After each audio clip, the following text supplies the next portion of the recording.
Welcome everyone to another meeting. So I'd like to call things to order. So my understanding is everything was posted to the proper locations. And to do a quick roll call, so I guess we know that Greg Todd will not be able to make it today, and my understanding is Howard Anilla, thank you, will not be able to make it either. We're not sure if Ned will be here or if a little bit later. So I guess right now we have Andy Anderson, Marty Rao, Larry Carr, and Eileen Wilkeson is present at this point. So to my understanding, we have a quorum.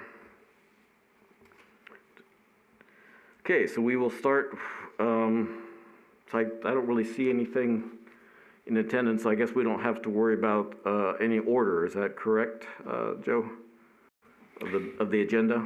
As far as the public comment portion of it? No, I guess we can do the public comment, and then I guess I'll just make sure that there's no need to rearrange the agenda. So we'll go straight to public comment then. Okay. Okay, so public comment, and then we'll put the number on the screen. Thank you. So if anybody has any comments, the number is 702-589-9629. Yeah.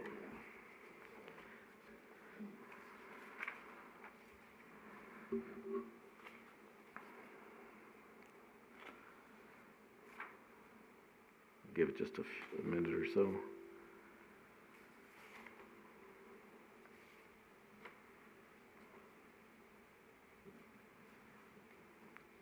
I guess while we're waiting, Shannon, was there anybody emailed or, and what's the other emailed, or I guess that's pretty much it, or called in early? Okay. So I'm getting the head shake that we're okay. So we will just wait a minute or so, and then we will start the rest of the meeting.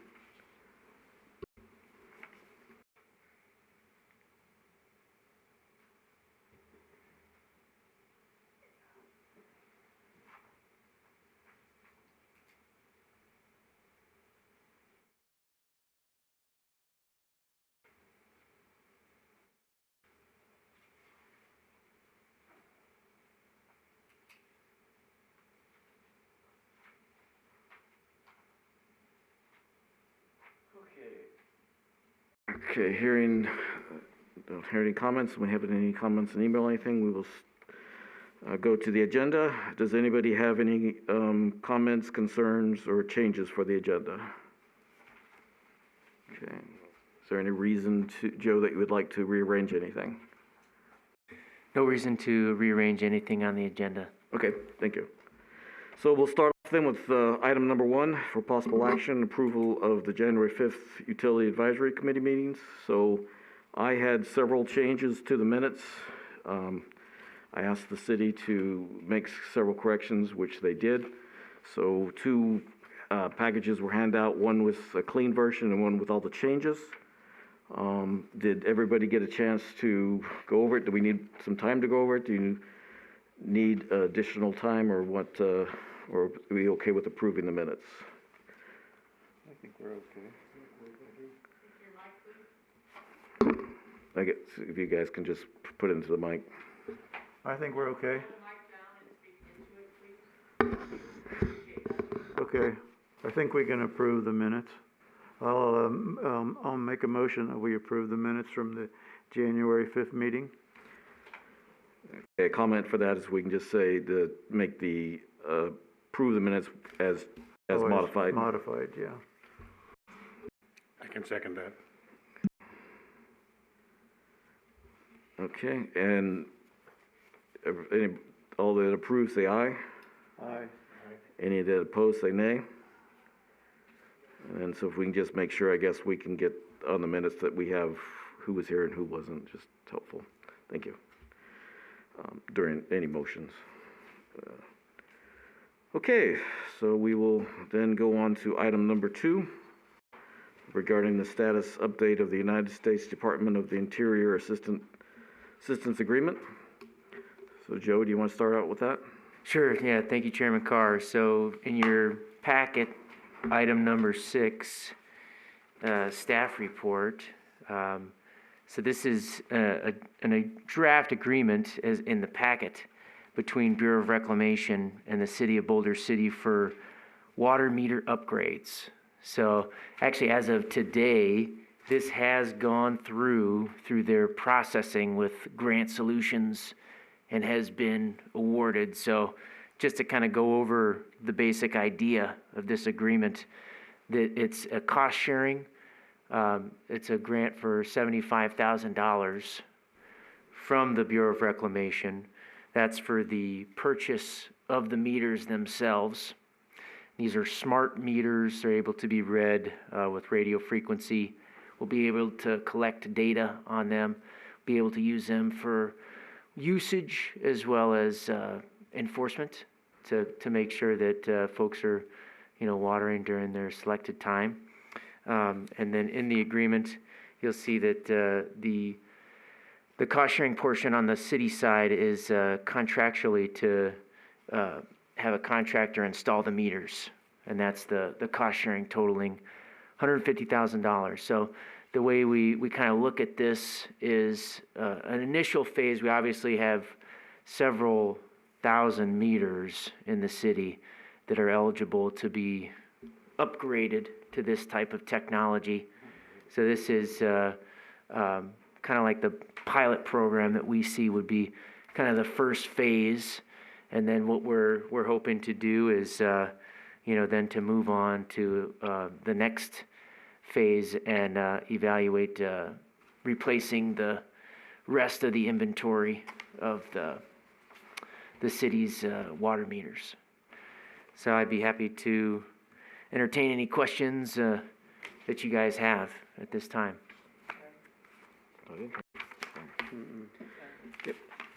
Ally? Why do they have to be installed by a contractor? So that's how the grant was structured. So that's how we applied for the grant. So we're doing that, with this initial phase. In order for us to make the application, for us to do it, we would have to go in, revise the grant, put in our cost burden rate, put in how long we expect and estimate to install per meter. So we feel like it's in the process, it's more advantageous for the city to, contract out this small portion as a pilot and then look at the remainder, 5,000 plus water meters that we would have the city in-house staff look at installing those. Okay, and that's a segue into my next question is, how many meters? We've got a matching 75,000 out of our budget, Correct. so that's 150,000. So how many meters can we change out with that 150,000? In this grant, it's 306 meters.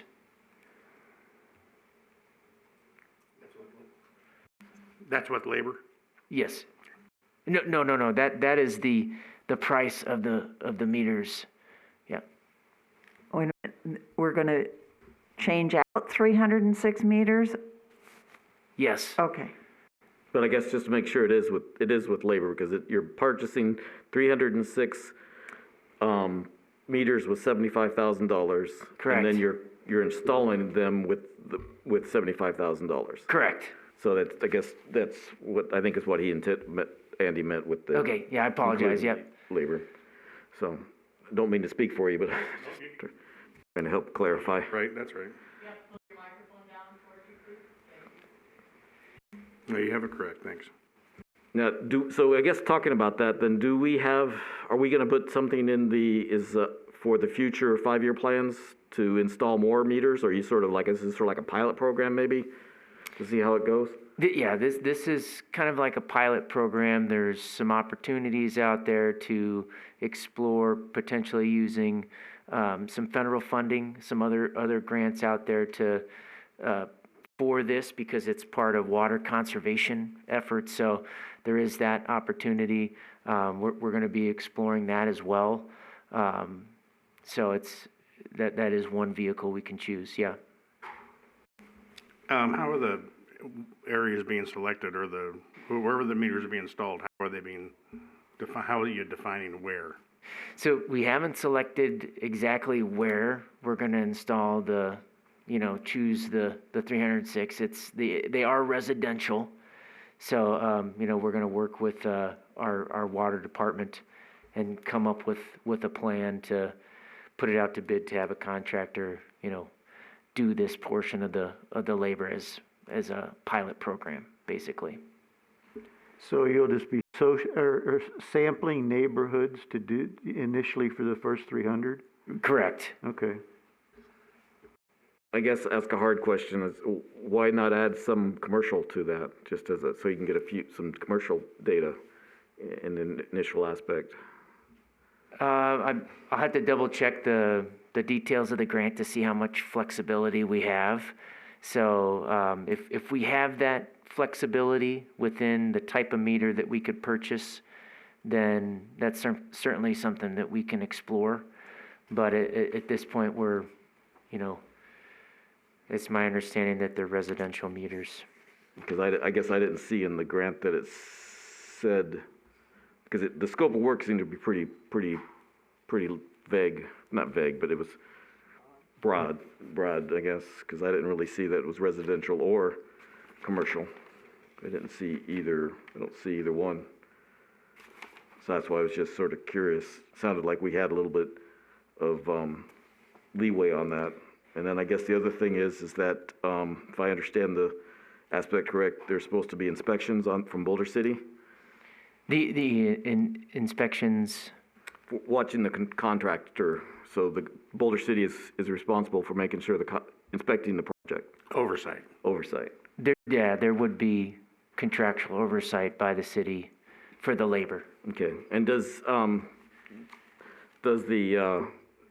because I think that's one of the things we're trying to understand as a committee, does water have any inspectors? Because it seems like there seems to be a limited amount of, or no inspectors on the electrical side. Seems like that's part of one of a comment, or things have been said in the past. And so maybe it might be a little bit early to ask if you know that question or not, but if we have any real inspectors, because I believe some of the projects have been done with contracted inspectors. I mean, I'm not aware of any in-house staff inspectors in the water department. I know we do have 2 inspectors in the Public Works Department. Okay. One being a designer, for the permitting process. So, I'm not certain if they're going to be involved in this, but it definitely will be spelled out contractually, how the city will be monitoring the labor. Yeah, it was just a question, because in some of the capital improvement program, if I understood correctly, they've been brought up that we were limited on inspection. So is your question more to oversight on the installation or the inspection of the equipment going forward? It was the oversight of the installation of the equipment, because that's what's in the grant. The grant says that Boulder City has that responsibility. That's what I understood reading it.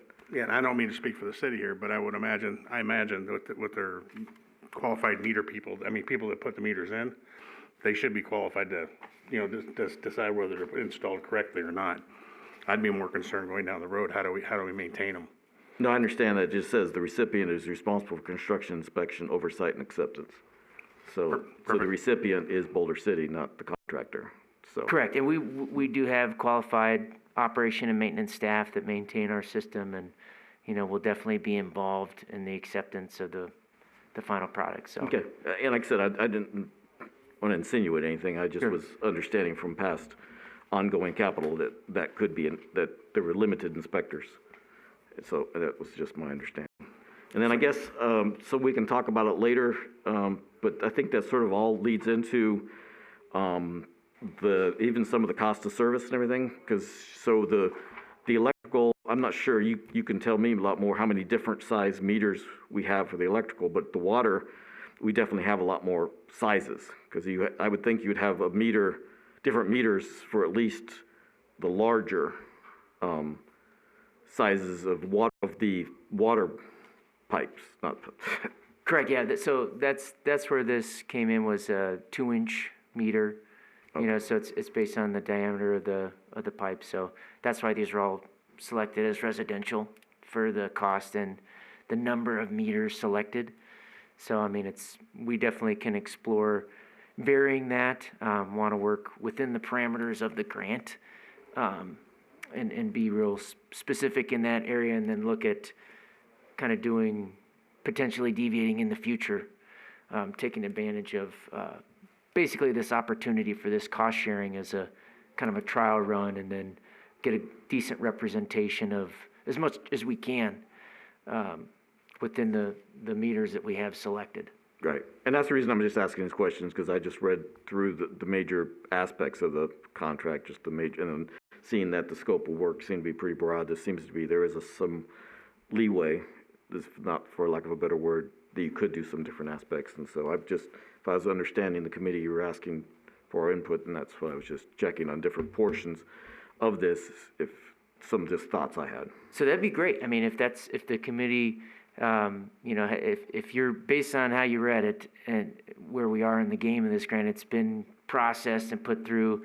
As far as the implementation, if the committee has recommendations on how we should, if we want to do a sampling, initially it was the 306 meters. If the committee thinks that we should look at, different size meters, and that we can get that accomplished within the frameworks of the grant. That's part of the reason why we didn't change the labor from in-house to contract, was because kind of late in the game in the grant process, you want to get the grant awarded, right, before you can kind of miss the opportunity. So I don't know how the revision process is, but if the committee wants to make a motion or discuss recommendations on how we should proceed, I'm happy to entertain. So I'm thinking from a scaling, we say 306 meters or whatever it is. It's much easier to go residential because they're standard. So you can go out and buy them, install them. You got some numbers to start working with. If I'm not mistaken, every one of our commercial entities will probably have to have engineering involved, which is going to increase the cost right up front. So I think bang for the buck, you're probably going down the right road, in my opinion, getting the residential stuff done first, but be working on your next phase, how do we get the commercial people involved? Then the other thing I wanted to just kind of back up a second. When we select where these are going, I'm new to this, so I'm asking the question out of complete ignorance. How do we select the area where somebody's not saying, why are you picking on me? You understand what I'm getting at? If you pick an area and it turns out to be socioeconomically different than another area or whatever, I could see that there be some kind of hindrance in the process. So I'm not familiar at all with that. But are there things in place to kind of deal with that that sort of rigmarole? I don't know how to say it right. The intention is to, materialize cost savings for the customer. So the real goal, of having these meters is to identify, issues on the system to make sure there's no leaks, So really what we're trying to do is make sure that the customer is not overpaying, and there's no, so we just want to get a representation of the city as best we can within what we have to work with. So we're definitely not, we're not trying to harm anybody. Enforcement is a part of it because of, the ability to collect data and make sure that folks are watering according to, the schedule. So, if they have grass, that kind of thing, not the drippers and whatnot. But yeah, and I wouldn't even worry about the enforcement part, because that's going to come later as things start happening. You'll figure out what the numbers are, where they should be and that kind of thing. But like if you just pick Del Prado, for example, we're going to install all these in Del Prado. Are some people in Del Prado area going to go, well, why are you doing that to us? So are you in the forefront of this, really explaining to the customers why these meters are being installed, and that the overall goal is for their benefit? yeah, I mean, we certainly can do that if that's not, being communicated. I mean, that is the intent. So, we're hoping to get this information out to the public. It being a representatively small amount, That goes into the labor too. If we spread it out over the entire city, you might have various mobilization costs. So, we are considering that. We're not identifying one particular community in the town, but the goal is to kind of bring this to the community and then look at, these are cost savings that we're hoping to take advantage of. And we have an opportunity to get more federal funding from other grants in the future. The American Reinvestment Act, that kind of thing is kind of like a one-time shot on water. So that's kind of what we're hoping to take advantage of. I guess what I was reading through here, there's at least, and then also what we've talked about when we've talked about meters, is there's a couple of things. Is one of the things is reliability. So most of the meters are pretty old, especially the waters. That's one of the big reasons the electricals was changed out, I understanding. So then you'd have a more reliable meter on aspect. You have one of the big things is automatic reading. So that's going to reduce the city's cost. Be able to have somebody drive by or walk by or something instead of lifting up each thing and stuff, and that's going to be a big increase is what we were told in other meetings. And then also the data collection, to understand more water, have better access to data collection. And then a big portion of this grant is because you're doing it through the Water Smart Reclamation Program is for conservation purposes. So I think if a lot of that's pointed out, that it might help a little bit too. Definitely. So, if the committee is in agreement, with the grant, would love to entertain a motion of support, if that's something you guys would like to do. Well, the one thing I guess is on this, so I did highlight, and so when I was talking about commercial, I thought I had seen something. So on page 6 of the grant, it does state, the city of Boulder City, Southwest Las Vegas will upgrade 306 manual read residential and commercial meters to an automatic meter reading system. So actually it spells out both. And even though it might be economical to do one type, it might not be bad to sort of experiment with a few. So get your bang for your buck with most of them, but throw a few different sizes in there to see what it's going to take in the future. So that way you are doing sort of a pilot program, and you can also get data on some of the other different sizes, et cetera. So that's what I guess what I was seeing is I didn't see that there was any limitations. It wasn't saying you had to do it this way or that way. You had to do certain sizes. It's just basically, I think that's it. We'll upgrade 306 manual read for residential and commercial. So I think you have a broad aspect of what you could do. So that's what I was trying to say is I don't think anything has to be revised to do that. So I was just a little bit trying to help out. No, that's great. Sure. Is that, would you like to make a motion on a potential, oh, no? Go ahead, Eileen. This is just for information only. Got it. Can't make a motion. Still. Does the city use 3/4 inch or 5/8 is the standard? I don't have that info at this time to get to you, but I can get that information in the future. 3/4 or 5/8 is the standard residential meter size. Okay. And I'm sure there's many commercial accounts that are 3/4 or 5/8. Just because it's commercial doesn't necessarily mean it's a larger meter. No, that's a good point. Making the same size. So if we can find multiple meters, whether it's a residential or commercial, but making it the same size, that kind of keep the quantity. We may not be able to get the exact number, and that's the part that I'm less familiar with in revising of this grant, if we're locked into that 306 or whatnot, but that's a really good suggestion. I appreciate that. Okay, and then I would think the best place to start would be wherever our oldest meters are. However they were installed, I don't know how old they are. They are only supposed to last, 10 to 15 years? Though a lot of them will go longer, but they slow down before they speed up. So I would recommend selecting an area where the oldest meters are. I think that's an excellent idea because if I'm not mistaken, those meters get replaced, I'm gonna say at random, because it's not just at random, but they get replaced as needed. So there's some old meters out there in some newer neighborhoods and some newer meters in older neighborhoods. So there goes your, why you pick it on me thing. It's an older meter. We're replacing it, and replacing it with an upgraded.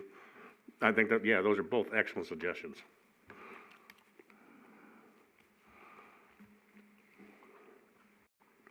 No, I guess, I don't have a problem with the motion, Joe, so it's not a problem with the information, so I was getting, okay, from. I don't think we're allowed to make a motion with this particular item on the agenda. Okay, did we not have it for action? Okay, then we we cannot, thank you, thanks for clarifying, so, sorry about, okay. That's the biggest thing right there, is that it was not for action. I should have caught that earlier.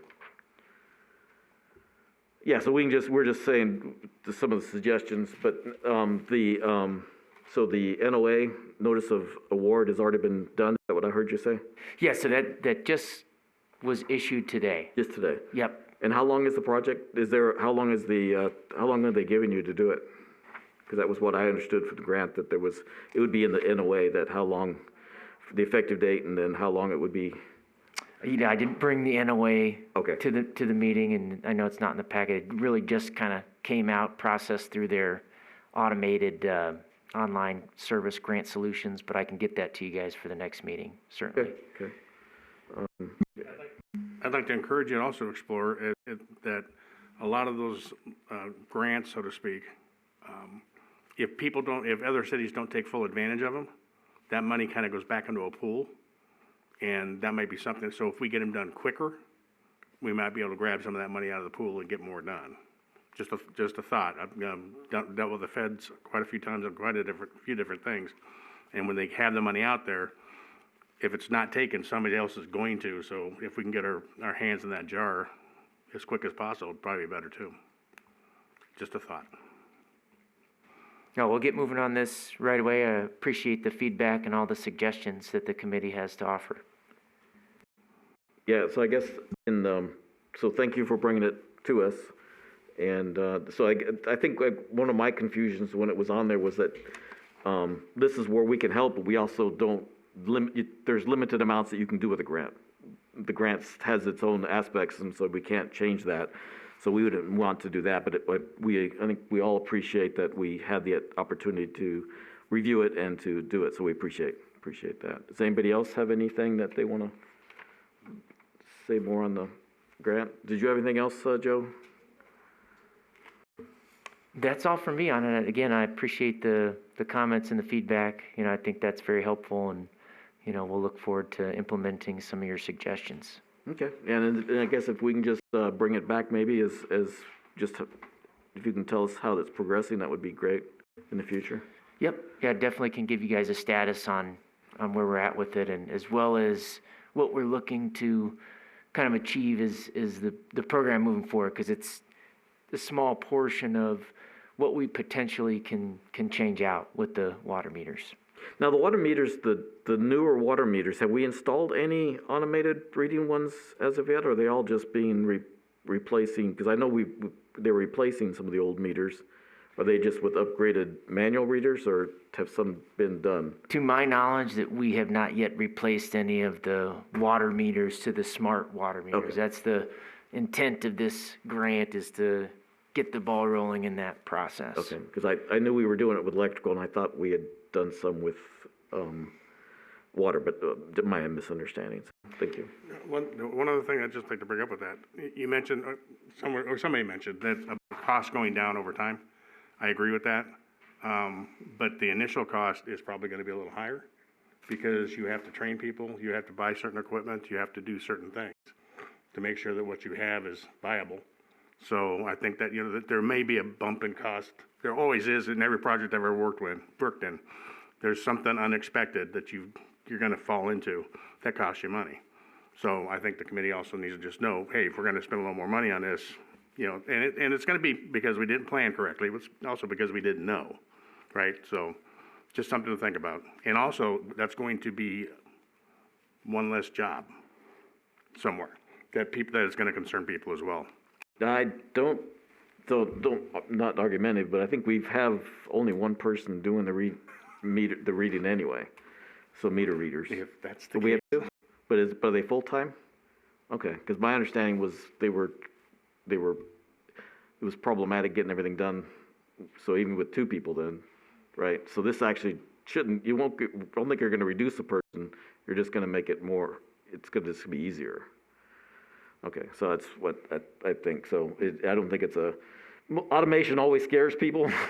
no, that's why, and that's About- exactly what I said, and I had no familiarity with how many people are doing it. So, that's all, I'm good. I guess I misunderstood from past meetings too. We've been gathering data and stuff.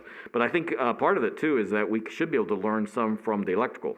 Because I think we've replaced the majority of the electrical meters with smart meters, I believe. I mean, that's a great segue into the next agenda item if we're ready to discuss that. I'm just saying, that sort of helps the thing. So you'd understand how they're reading it and stuff like that. And it just sort of says, okay, here's what we learned from the electrical. And they can sort of pass that along to the people. I'm thinking we're stepping into this cold or not. No. Because we've done it before in other things. I'm good. That's my understanding, so I don't, mean to speak for the city, but from what we've been told in other meetings. So, okay, so if no other comments, then we will close item number 2 and open up item number 3. And so that's, this one is for possible action, discussion, and recommendation regarding Boulder City's net metering policy and net metering interconnection agreement and possible capacity limitations on rooftop solar. So I'll let you go, Joe.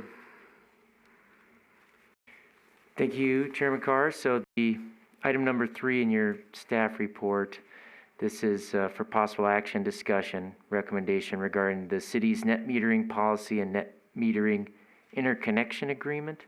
So the two documents that we've got here, the net metering policy, as well as a sample interconnection agreement for net metered renewable generating facilities. So I reached out to a couple municipalities that are within the Nevada Rural Electric Association, Harvey Electric being one, Lincoln County. So we're associate members of that group as a co-op. And so Lincoln County, for example, they have limitations on their rooftop solar, limits up to 10 kW.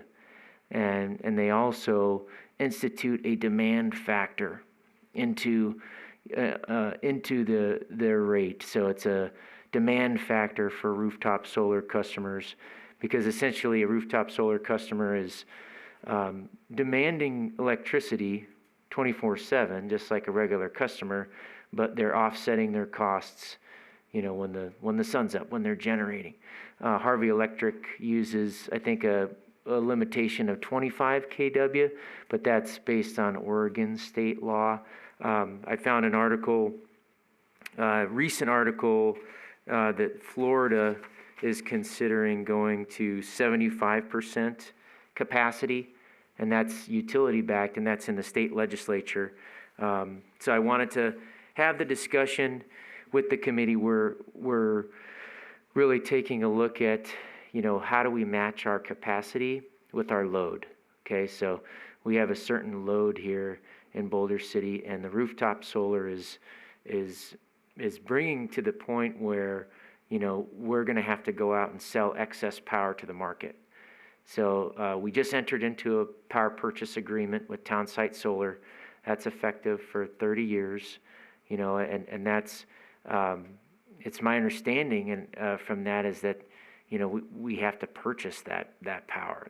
There's not an option, is the understanding I have on that. So the reason I'm bringing this to the committee is to consider, what I'd like. There's several options we could go. We could put capacity limitations on future solar, say to like 80%. And when I say capacity limitations, what I'm saying is having a customer, take a look at a year, 2 years worth of what they've usage, and allow them to use 80% of that amount. So that could offset some of the demand that the customer has while the sun's not shining at night, while they're still using the infrastructure. of our electric system. Another option is the demand rate that Lincoln County put in, and that could be based on kilowatt hour. So different folks have different demand rates. So, say you have X amount of solar capacity on your house, but, you may use X amount of, energy peak during the summer, kind of based on whatever your usage is. That demand factor that hits when you're not generating solar electricity, there's a demand rate that's factored in based on your peak demand. That's another option to consider. Over the Hill and NV Energy, they tier the wholesale rate of cell backup power. So I think there may be some misconceptions out there in the marketplace in Boulder City that folks are thinking they're going to get retail rate power back to them. They're not, and you see in the net metering policy, it's a wholesale rate that's calculated back. So, NV Energy has looked at tiered rates. So, I'm a solar customer. I support solar. I'm not saying that we get rid of solar. I'm just saying we have no limits. We have no safeguards, and it's the way I think about it in simple terms. It's like a highway, right? You have cars moving on the highway back and forth on the road, right? That's the electrons on the wire, on the system. And on average, the solar customers are putting more onto the system than they're taking. But they also take, at the speed of light, the demand at night. So there's still a cost, there's still a burden operating and maintaining that system. So if we have enough people get onto rooftop solar, and then we have to really consider our kind of how we get our revenue in, so that's the stuff I want to bring to the committee is kind of what my concerns are with the policy. Hope you guys had some time to look at it. Would be happy to entertain any questions you have, and just appreciate your feedback. Did anybody get a chance to really go through the Okay, I can't say I totally understand, but what I know that I think we brought up in previous meetings is that we do not want to have so much solar energy coming into the city that we're going to use less Hoover Dam power, which is the cheapest power that we have. And so how you balance that out, I can't say that I understand that. Basically, like we have a certain amount of demand or load on the system based on residential and commercial use. So we're reaching the point where our demand for electricity is going down to the point because of how many rooftop solar customers we have on the system. So if we want to avoid what you're describing as a concern, which I'm concerned with as well, we need to consider limiting the capacity that future folks have. A simple thought is 80%. 80% of annual usage. They're still, getting the benefit. They're still getting a return on their investment. They're still offsetting. For whatever reason they want the rooftop solar, still able to have that, but that 20% offsets some of the costs, and then we can look at it, evaluating from a system-wide perspective how that's impacting our load going forward, because we're a very low growth community. It's basically not worried about a bunch more load coming onto the system because we know that our growth is relatively low. So I think there's a lot of things that needs to be done or needs to be discussed before we'd want to change the either agreement. And actually, my understanding is we really have to keep in consideration 3 documents. We have to take into consideration the resolution relating to electrical rates, because that's also in there, and that's it in the agreement. So you have the net policy, which was the first document in the package. Then you have the metering agreement, and the metering agreement states that the rate resolution will trump everything. So first off, we want to get the resolution and the policy as close together as possible. That would be, I think, a good starting point. Right now, they don't completely match. But I don't really think we're in a point to make discussions, and that's sort of the things that's what I'm trying to get an understanding. In most cases, I think to do a report or to give our feedback, it's really going to take minimum two meetings. We want to get data, we want to understand the data, and then we want to give data or a report back to you. And that's going to take, I don't see, to me, a minimum of two meetings. We need to discuss it and then figure out a way to find a way to help you write it or whatever it needs to be. Because for me, to change the policy or the agreement, we'd want to be able to understand it better. Would it be, is it too much to ask for like an example just to make sure for your 75 or 80%, 80% is what you're projecting, 75% was one of the other ones. So just to make sure, we understand, I guess I'm assuming if let's just for use of you've got 10 kilowatts, then you would say they could use 8 kilowatts. Is that what I'm understanding? They could have 8 kilowatts of solar. That's correct, yeah. So it's in kilowatt hour.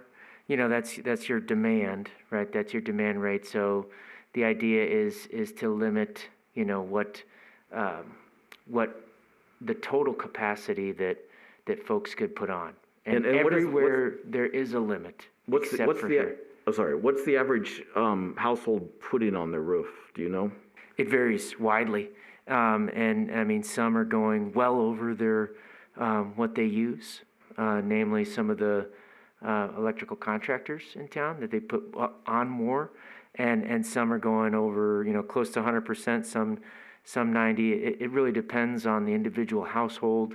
It depends on what they use, and so like my thought is that we look at a limit, we set that limit. If folks want to add load, for example, they want to put in a swimming pool or a jacuzzi, or they're going to get an electric car, then they can resubmit an application to add more panels, for example. So that's my thought process. I mean, we can change the net metering policy, and we really need to consider putting something, in the real near future to pump the brakes. I know a moratorium has been discussed.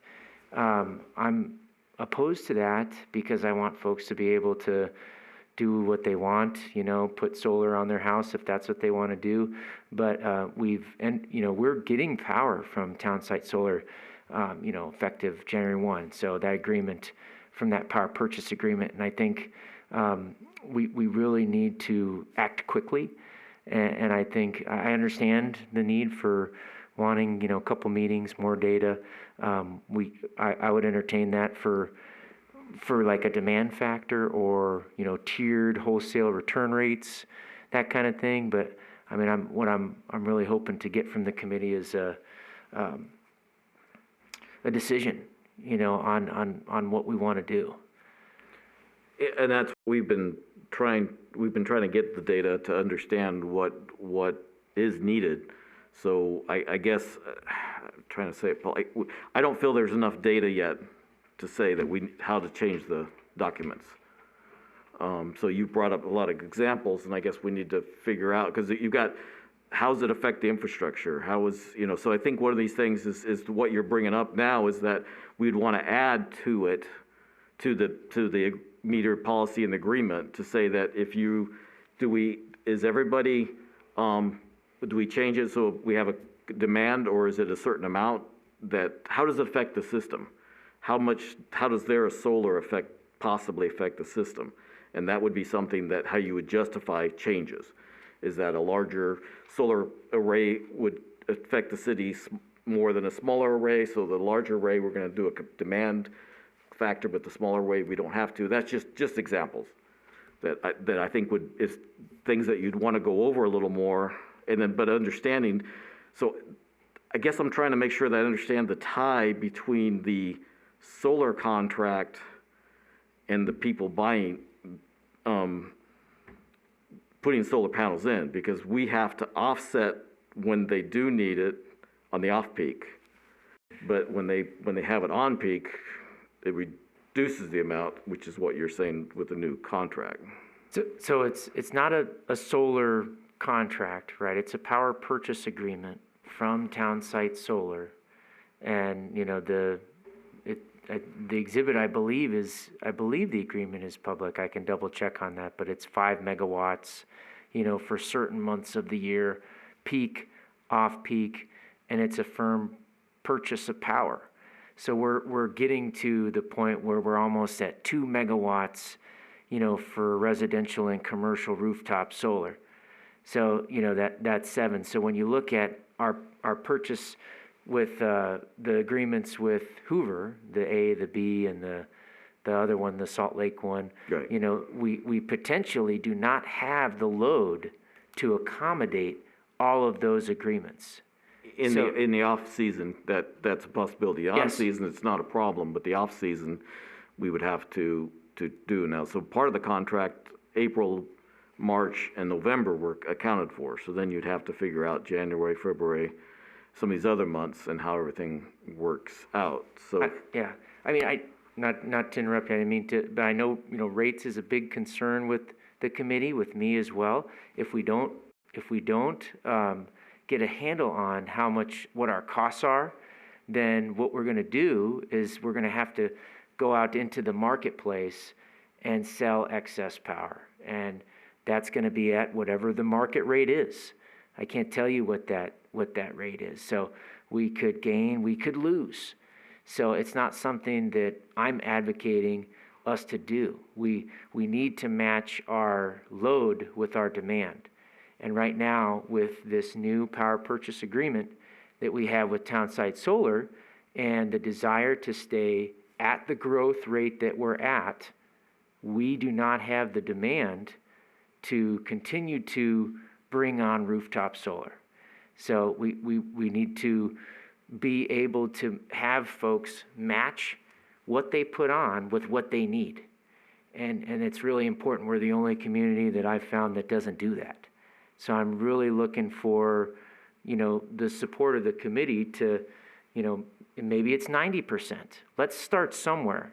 You know, give me a number that makes sense that we can go forward with, and then maybe we have an evaluation, a system study kind of done to see looking forward what we are. Because we know we're not going to grow based on the trending and the growth moratorium and all that. So we have to look at that, matching demand with load. So the wear and tear on the system is heat, losses. I mean, did you want to speak, Andy? I apologize. Kinda, I got confused there for a second, but I'll get back to it. So on the power purchase agreement we have, we're set at 5 megawatts purchase, That's correct. and that's year round.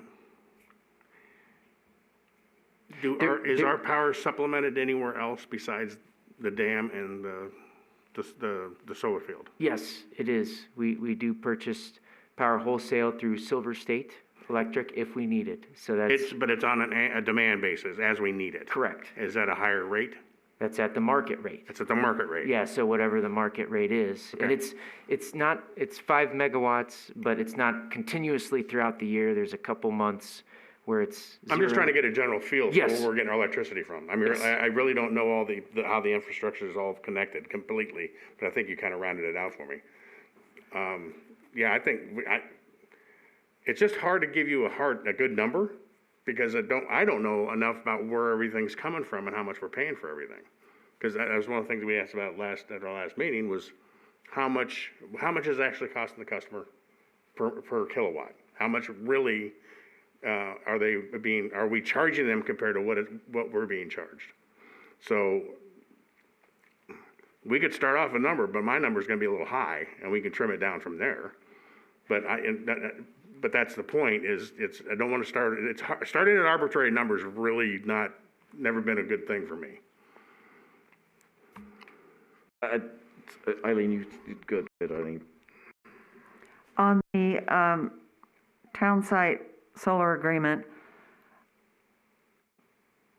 I understood that we could purchase up to 5 megawatts. We were not required to purchase that much. Is that correct? That's not the understanding that I have. So, I mean, that could be, but that's, the way I read the agreement, it's a firm purchase, and we are, that we've entered into a contract to get that amount of power. Yeah, I'd really like to see that contract. Okay, Yeah, I think, well, actually, it was in a packet of 6/24/20.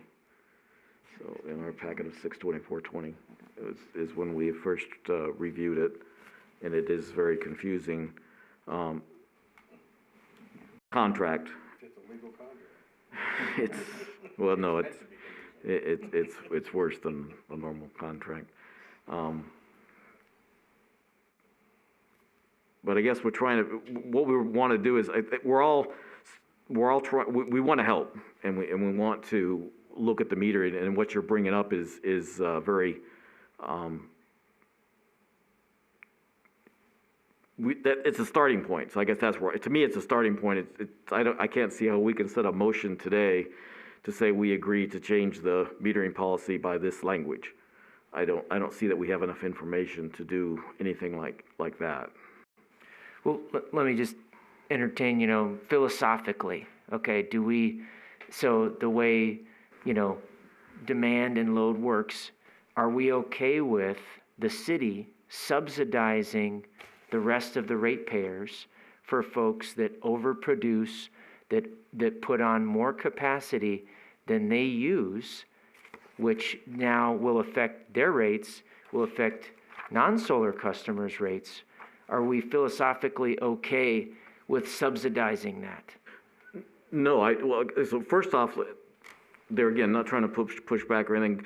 We've been asking for this information since last summer, if not last spring, to talk about roof solar. So that's why I guess to say one meeting, we've been asking for information.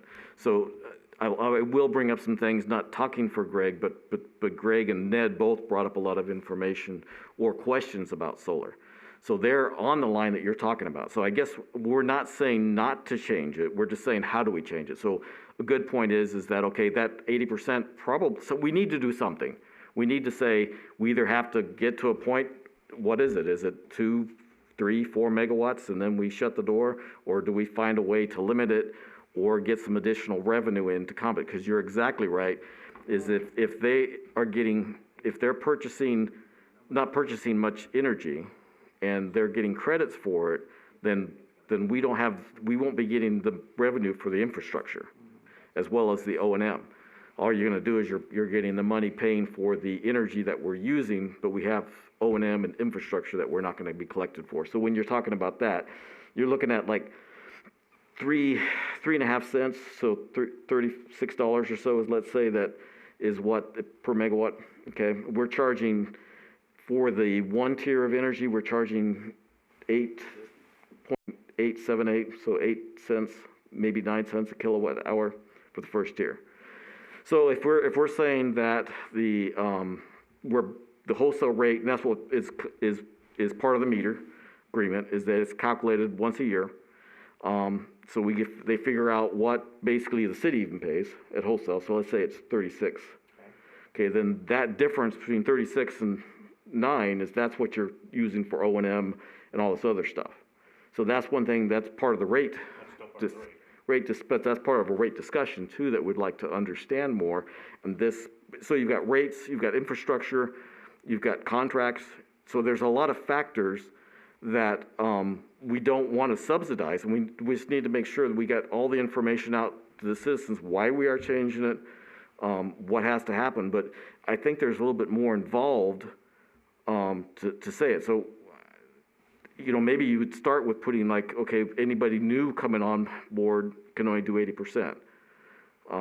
So that's what we want to start with, and then but there's a lot of data, to my understanding, and I think that's what we're all saying, that needs to be reviewed before you start changing the the documents. I'm suggesting that we need to act quickly, and I'm not suggesting that we impact any existing customers, and we have net metering agreements out there that, are ready to be reviewed. What I'm suggesting is we need to pump the brakes on how much capacity folks are allowed to put onto their house. We're the only community that has, to my knowledge, that has no limits. So really, it doesn't make economical sense in our rates to go forward with rooftop solar. So I mean, and it may be in different scenarios where it is. So the economics, are not essentially there with how low our rates are. So if that's the way we want to keep our rates, then we need to consider, hey, 80% moving forward. That's future customers.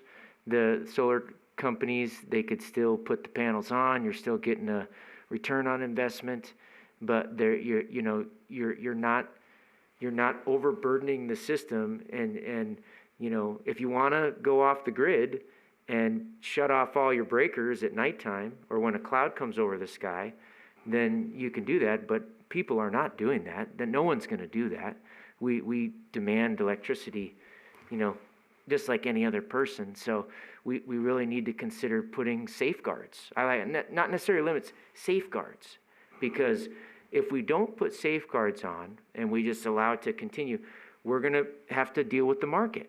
And so that's where I'm concerned is we have really good contracts with Hoover. We have this town site solar agreement. Those are known costs. And the Hoover costs are real low.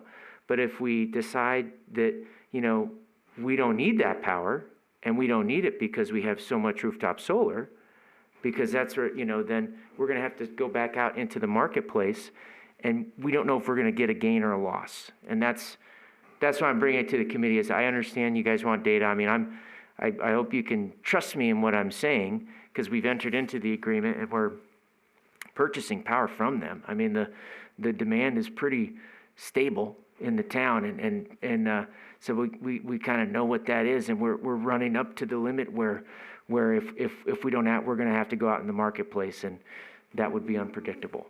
So, Joe, we've heard 80% a couple of times, and I'm not using it, but it sounds like you're pretty confident that's a ballpark area, or could be. My big concern is if we say 80%, and then after 6-8 months, we rehash the figures and say, oh, no, it's only 50%. I mean, the customers aren't going to be really happy about that. So if I would find it easier to support if you have something that says, we're pretty confident that this number will get us where we're going. We're going to have to make some fine tuning, but this number will get us where we're going. I just don't want to see the customer later on, have to take the guy who's spent that money for the solar panel, take a hit or a longer return on investment because we're changing the game a little bit down along the way. Yeah, we wouldn't be changing. I mean, 50% is extremely drastic. We have to make it enough to where it's still economically feasible for the customer to, for the vendor, the contractor, as well as the customer. So I mean, at the most would go down to 75%, but it's a way to put the brakes on, to keep the capacity at a certain level based on demand of the system. So, I guess, no, first off, I want to say that, no, we trust what you're saying. And and so that's not what we're not saying that. We're not saying that we don't trust it and we don't agree with it. I think what we normally do is there's a draft brought to us. So unless I misunderstood the package, I saw that we had, here's what we have now. What do you have suggestions to change? So we don't have suggestions today because you're just bringing it to us.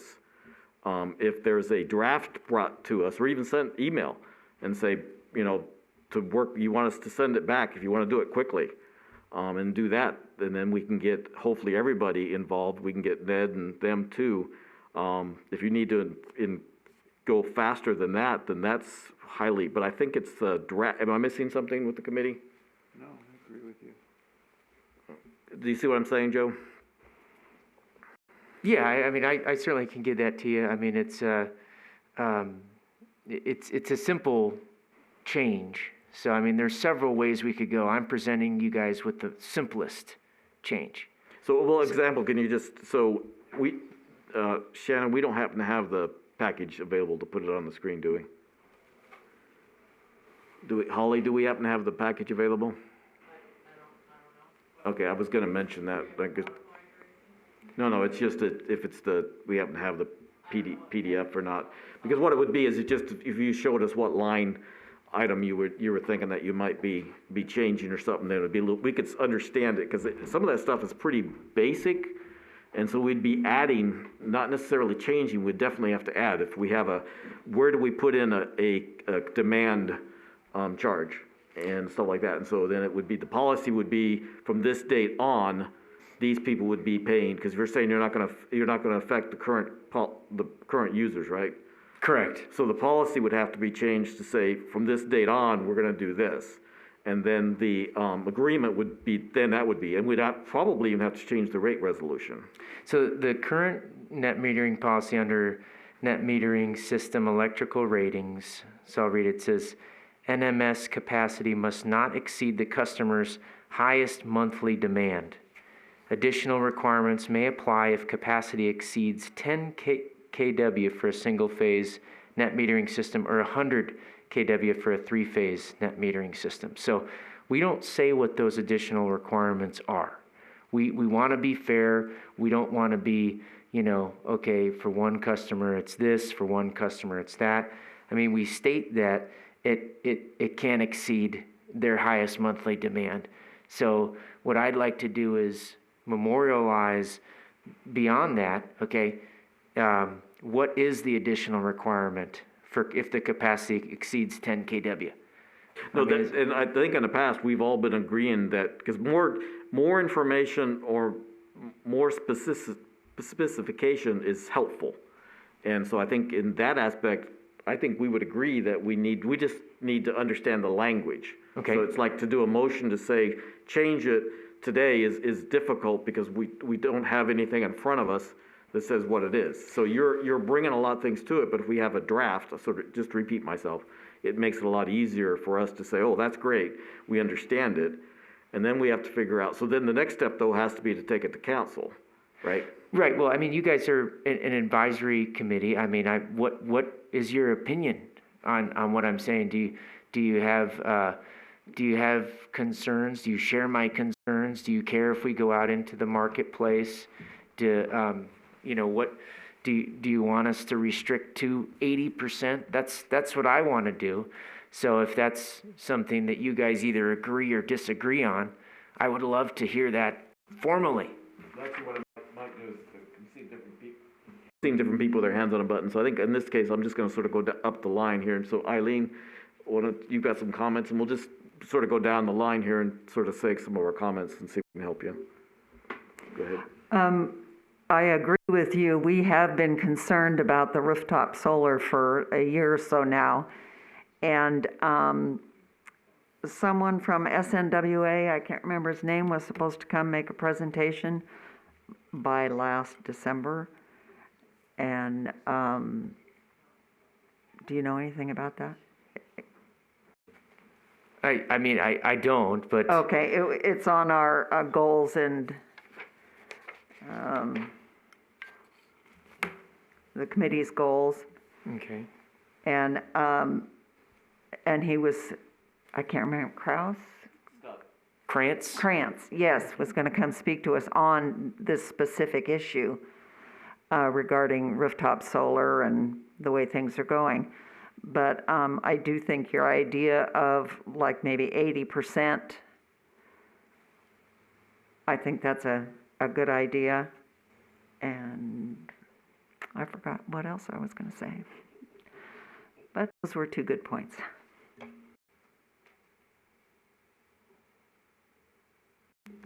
So I want you to know, I appreciate what you're trying to do, absolutely. And I, for one, do not want to see us go on the market. I just think that's slow suicide, one way or another. And I think, honestly, in my personal opinion, your 80% is quite a generous start. I think it's probably a good start. I don't know have enough structure to tell you it's a good start, but it sounds like a good start, and it feels like a good start. So, yeah, if you can come up with, like Larry's saying, some draft proposal or whatever it is that we need, that would be outstanding. I don't think it's gonna, I think something we could support, and also something we can address in the future to modify as needed for future customers. And if I'm getting that right, it's basically every phase of the customers, right? Well, whoever's got whatever they got now is what they keep, right? That's what I'm understanding. Yes, this would not affect, existing customers that have already put in. And just to kind of go back to another point about bringing this to council, I believe we are able to modify the net metering policy internally. I don't know if that necessarily has to go to council. Okay. We're still learning. And the last part, I want to just make sure, so if we say 80%, that's good, and go forward with that. If somewhere down the line it changes, that'll be for future customers, correct? All right, I'm cool. Yeah, that's correct. And the way that other entities have taken advantage of that is with, because there's two issues we have here. We have the cost, right, for the purchase of the power, but then we also have the wear and tear and the burden on the system. And so, other folks like NV Energy they've set up a tier repayment system on the wholesale rate. So if you got in the beginning, you get 90% of the wholesale rate. Then it's 80, then it's 75. There's different kind of tiers, right? And we don't have that. It's 1-to-1. So we don't have the ability to recoup that full, that offset that cost. What do you mean it's 1-to-1? Make sure I'm understanding correctly. 100% of the wholesale rate. Okay, yeah, they're getting the wholesale rate. Correct. So let's say the wholesale rate is let's just go with 36 cents. They're getting that, but our retail rate is almost 9 cents. So they're getting what they would be paying for, not what they're paying for, what energy we pay to Silver State, so to speak. But they're not offsetting any of the operation and maintenance costs that we have to maintain the system. And that's why the tiers are set up where customers don't pay, they don't get 100% of the wholesale rate, because then they're not supporting the system. Okay, let me just make sure I'm understanding correctly. So I agree with everybody that I agree with what you're saying. We just need to understand it in more detail and make sure we're not missing any points. Sure. So first off, when they do buy power, they're buying the power at the full retail rate. Correct. And so they are supporting the system by the power they buy. So now the question is and so the only way that they aren't buying power is theoretically they'd have to have a battery backup system, because they'd have to buy power at night. But they're using power constantly. True, but they're using the power from the system. So I guess what I'm trying to get a point at is right now we have two aspects. We have the wholesale rate and the retail. And I don't understand the tiers, because unless you're going to start at the wholesale rate and then go down, but you don't want to start at the retail rate and go down, because that goes against what you're saying, if I'm understanding correctly. Now, I'm giving examples of what others currently do. Right. So I totally agree. I just want to make sure we get the facts right. And that's part of what we're trying to do when we've asked for statistical data, how much energy. So we've gotten some of the data over the years, but it's still sort of hard to track of how much energy we use every month and stuff like that. Then we understand what we're looking at. So how much power are we using in January, February, and okay, so March and April, we're not buying any. May, we're starting to ramp up, depending on how hot it is. And then June, July, August, September, probably October, we're using probably most all of our contracts. But we all agree, I don't think there's anybody in here that would say we want to not use our Hoover contracts and do all that. So that part we understand. It's just a matter of how do we word it.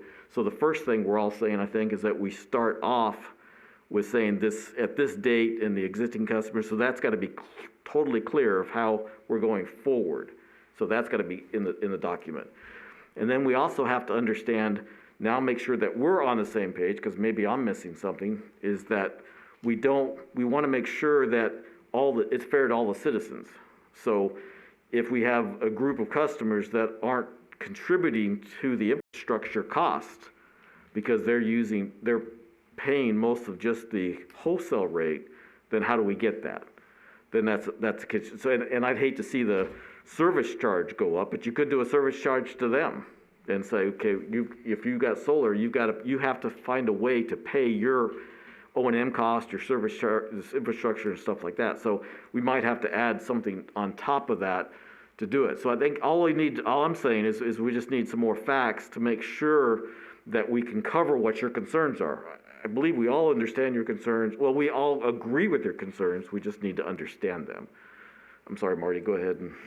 Well, I was just going to say, I agree with your concerns, and you also, I think, what I understood you to say was that we're the only community that doesn't have this already in their contracts with the people that put solar. So is there is North Las Vegas, Henderson already have, statistical numbers or percentages that we could go, start, you're very concerned that we do this quickly. Can we copy what they're doing to make it better? Yeah, so the communities that I was looking at are the communities that are part of the Nevada Rural Electric Association. Okay. So, Lincoln County being one, they have a demand charge. So, that is an option. So that would be, the peak demand that a user has, that it's similar to a service charge, but it wouldn't be flat. It would be based on what someone needs, for a particular house. Well, part of it too, so make sure I'm stating it correctly, but we can just do that now with these new electrical meters, because I'm not sure we had access to demand information in the old meters. We can do that with the new production meters. With the new ones. What I'm saying, that's part of the reason the new old policy is as it is, because there really wasn't a way to say, we didn't know what the demand was. We had to take an average, so we estimated what the demand was. Okay. But we weren't able to get, down to the 15-minute increment, what that is, like we can with the, with the new production. With new meters. Yeah. So I guess that's another thing we can justify those people saying, why are we making this change? Well, now we have ability to do it easier, more accurately. And so there's a lot of things. It's just a matter if somebody gets challenged, you want to have some backup with what it is. But I guess I just want to make sure we're all saying we agree. We're just not comfortable with saying how to change the language today. Okay. That's fair enough. On the interconnection agreement that these people sign, it states that it's only valid for 20 years. I think that was probably put in as an average life. It says term of agreement, 2.0. The term of this agreement shall begin on the effective date and shall remain in effect for 20 years thereafter, unless terminated by either party as set forth in Section 9. So it does expire after 20 years. Right. So at that point, the older ones, we could change them to 80%, correct? Essentially, yeah, because the panels would have used their useful life. You lose efficiency over time, so that's, part of the design life that they guarantee for the system is probably where they got that 20 years. Mm-hmm. So yes, at that time, but my concern is not, in that amount of time. My concern is like really, kind of in the near future, because I don't want us to have to go out into the, and I know we can't, make the change that we make now isn't going to immediately impact us, but I'm hoping to put safeguards in to where, we don't run into financial uncertainty in the marketplace, because I understand we're pay-go, and our rates are, at cost, and that's what it's hard to forecast out, to the ratepayers what that would be if we're going out into the marketplace and losing and winning, at whim. Yeah, the safeguards is exactly why I think Greg brought it up, and why we kept asking about it, is we wanted to figure out what safeguards do we need to put in, how fast do we need to put it. So now he gave us more information. It's like, okay, it is quick. It's sooner than later that we need something done, and we didn't understand that until just now that it needs to be done. So also, if we just say, we all said, yep, 80%, let's do it now. When would that actually go into effect? I mean, it could go into effect immediately. It wouldn't affect the customers that, were currently under agreement, but, you could see in the agreement, the last time it was, or the policy, the last time it was revised, I believe, was 2012. So it'd just be... Actually, it was revised in 2020. It was just revised in December. At least that's what I saw in the packet. There on the very bottom, it says 12, and then it says 2021. Okay, no, I apologize. Yes, revised December 1, yes. So the other part of the question, just if you know, were we in the arrears on that, with our solar customers this past summer?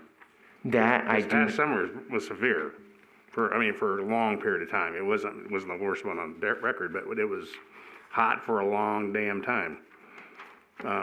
So I think that's something that, especially if you go back and say, look, this is what we ended up paying out last year. Then all of a sudden we decided we're going to hustle a little more to support what you're trying to do.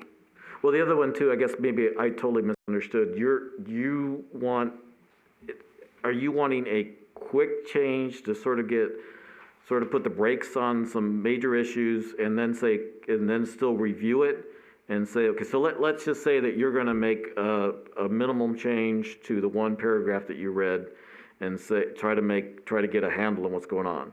Then we say, okay, from this point on, we need to review more details, and we got to see, do we need to revise the whole policy? Do we need to make sure that we have more safeguards? Because that's what I'm hearing, and I think that was Greg's aspect too. Safeguards. That's exactly it. So there's a lot of things that you brought up today that we want, and Andy is just, we're all saying we just need a little more data to really say how much to change it. Sure. But I misunderstood. If you want you're looking at a paragraph and it's clear that it's going forward, then you're sort of saying, okay, let's put a safeguard in place now, and we can still keep reviewing things going forward.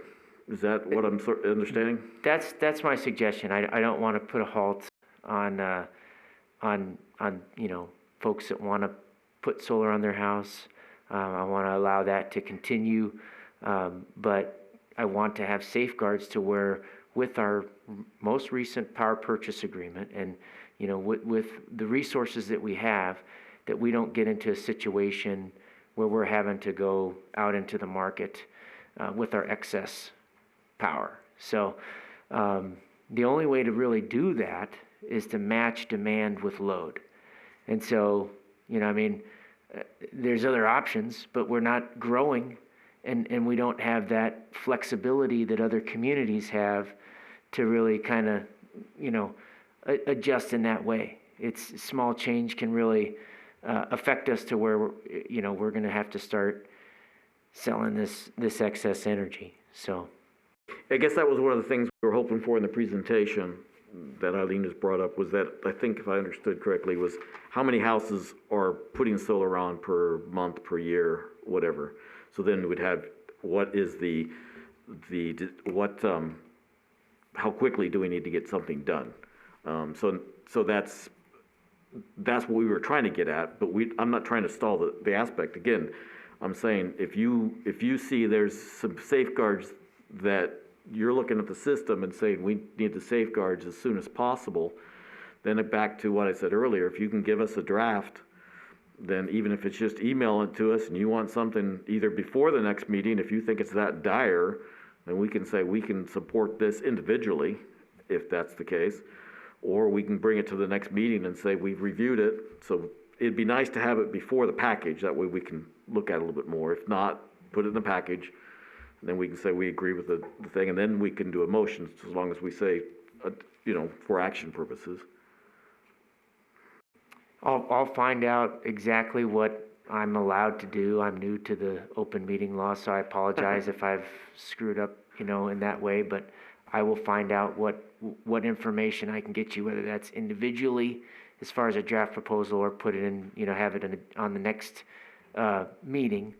What I'm hearing is we'll keep it as a agenda item for the next meeting if you guys are in agreement with that. And then, I can have some draft language on the policy and also have the rate resolution. So that's, all three are in there. And I'm not saying you did anything wrong. I'm just saying, you're learning different things. We're still trying to learn, and that's sometimes why it takes a little longer for the meetings, is we go back and forth, just making sure we understand exactly what's going on, so we can make the right decision. So nobody has done anything wrong today. We're just trying to understand what's going on and move forward. And then it's just a matter of now, okay, how fast do we have to go? Do we have to have something by March? Do you feel that we need those safeguards in hand? So you're telling us, that's what we're trying to ask. If you tell us, hey, there's an immediate need and we can do it without hurting anybody, then I don't see any problem. We just need some language. Yeah, it's hard to predict, like how fast folks are gonna put solar panels on their house, and the rate at which that's happening. I support that. It just, I want it to be sensible for each individual customer. And my biggest concern is just at our current demand level, and with this new agreement that we've got with the town site solar agreement, that, we're not totally matched up to take advantage of the affordable power that we've got from Hoover Dam, And I guess the one thing, this is an action item, correct? The one thing is, if you wanted a motion, and if everybody was, because we throw a motion up, people don't agree to it, we don't do it. A possibility is that there is a change can be made to the policy after we've seen a draft, but we can still make another change in a shorter time frame. Because sometimes that happens, it's like, well, we're gonna make a change, but now we have to wait a year or two before we make another change. And we don't have to, I'm hoping that's not the case, but just so we understand. Because that was some of the things that sort of have been coming up. It's like, well, you made the change, now we can't do anything else until something else happens on the road. So I think that would help us, is to say, okay, we're making something as a safeguard, but we can still, now we got a little time to review it to see how do we make it better? And how do we add additional safeguards if needed? Does that make sense? Does that? Yeah, I think that makes sense. So, if that's something you'd like to do, I'm totally open to that. If that's something you want to do now, or if you want to wait, I'm totally okay with that as well. Well, it's up to you. It depends on what the committee wants to do, and depends on what you would, Lee, if you feel comfortable and the committee feels comfortable with some type of motion, I think we could do something like that. So then that we're saying, we're understanding that you're gonna bring something back to us. It might be a simple change, and then we still have time to review the whole document and make changes within a reasonable time frame. Sure, you can definitely make a motion. I support that. Got it on the agenda as possible action. So whichever motion you like to make I appreciate. I just don't think we need a motion. He's working on it. He's gonna get us back the information as quickly as possible. We can vote on it then. That's what I see. I understand what you're getting at, but just to get down to the cut and chase, we're gonna be in the same place anyway. So let's get the information, and even if it's by email, I'm good with that, because I really like where you're heading with it. I think it's the right way to go, and your heart's in the right spot. We just want to make sure the numbers work in the same direction, and I'm pretty sure they're going to. Now we've talked about it more, and I understand it better. The other aspect is I'm just trying to help Joe, and there's one way to do it is staff is making a recommendation. Yes. And I guess we can approve that. We can approve that aspect. We can approve that recommendation. So if that gives you something to say, okay, we've approved you to go back and make it a draft, we've done a motion to do that. If that helps you, then that's what I'm saying. we can do that. Your support would certainly be appreciated, absolutely. That's where I think, so Andy, do you, okay. I understand now. Okay, so now then, so it might be easier if you just give us a recommendation, and then we can do a motion to approve the city's recommendation, or your recommend, is that fair? Is that fair, Joe? So I'm putting the motion on you. Basically, I'm putting the recommendation on you, and then we would approve your recommendation. Right, so I mean, I've been stating 80% is what, you know, I'm recommending. So I don't believe I can make a motion myself. No, you can't. No, Okay. what you're gonna do is okay, so, because I'm trying to get this motion thing down myself too. This is part of the open meeting law that I've not done before in my meetings I've done all these years. So what I guess I would understand is if you would, my understanding is you're asking to change the policy, and you're changing a specific part of the policy to go to, you're gonna make a draft, and you're gonna bring that back to us, and we approve that you're looking at a draft to the policy, basically is what we would be approving. Am I understanding correctly? So if, I just wanna make sure, so I guess I can make a motion, and then everybody can try to do it, but I just wanna make sure that I'm understanding what you wanna do and what we're approving, that, you see? So you wanna make a section of 80% to a section, and I just wanna make sure I understand you before I put a motion together. Right, I want us to consider limiting capacity as we move forward to, you know, up to 80% of annual usage demand for future solar customers, new net metering agreements.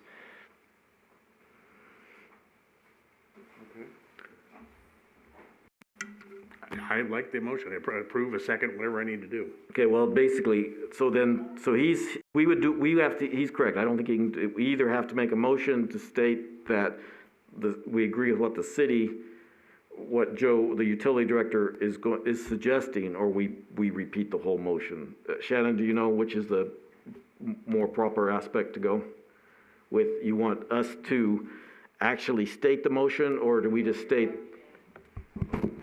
If you would clearly state what your motion is going to be based off the recommendation from the utilities director, so that way going forward, we, you know, are very clear with what the full motion was in regards to his recommendation. Does that make sense? Yeah, it does. That's what I'm just trying to get clarification. So Eileen, do you have a suggestion? Can you tell me the number of section that you want to change? Yeah, so let's see if I have this right. It's in the net metering policy, would be under net NMS electrical ratings. Let me see. Oh, you're looking at the policy, not the agreement? Yeah, the net metering policy. We want to make sure that the agreement forms to the policy too. So we'd have to look at the agreement also. Just for clarity, basically, right now, the policy can be changed, but in the near future, we want to make sure that the policy, the agreement, and the rate resolution match as well as possible. Correct. Okay, sorry, go ahead, Eileen. I'd like to move that we recommend the utilities director to change the net metering policy to 80% of the highest monthly demand and bring it back to the committee for approval in March. Okay, so do we have a second for the motion? Well, first off, yes, do we have a second for the motion? I'll second the motion. Is there any discussion on the motion? Okay, then all in favor of the motion, say aye. Aye. Any against, say nay. So it passes unanimously. Yes, Andy seconded it. So Shannon, did that get you what you need?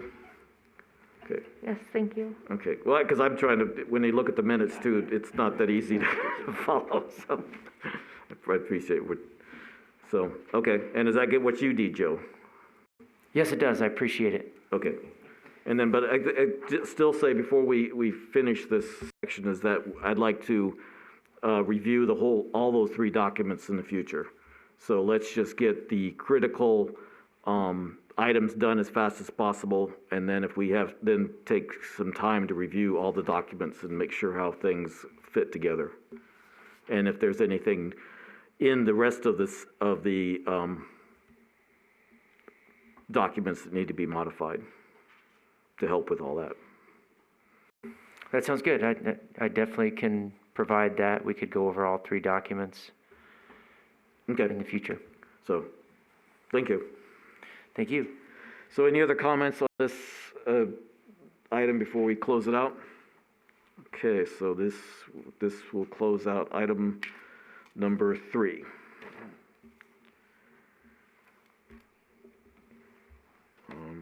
Okay, so going to item number 4. Make sure I read it properly. For possible action, discussion, and update of committee goals and priorities.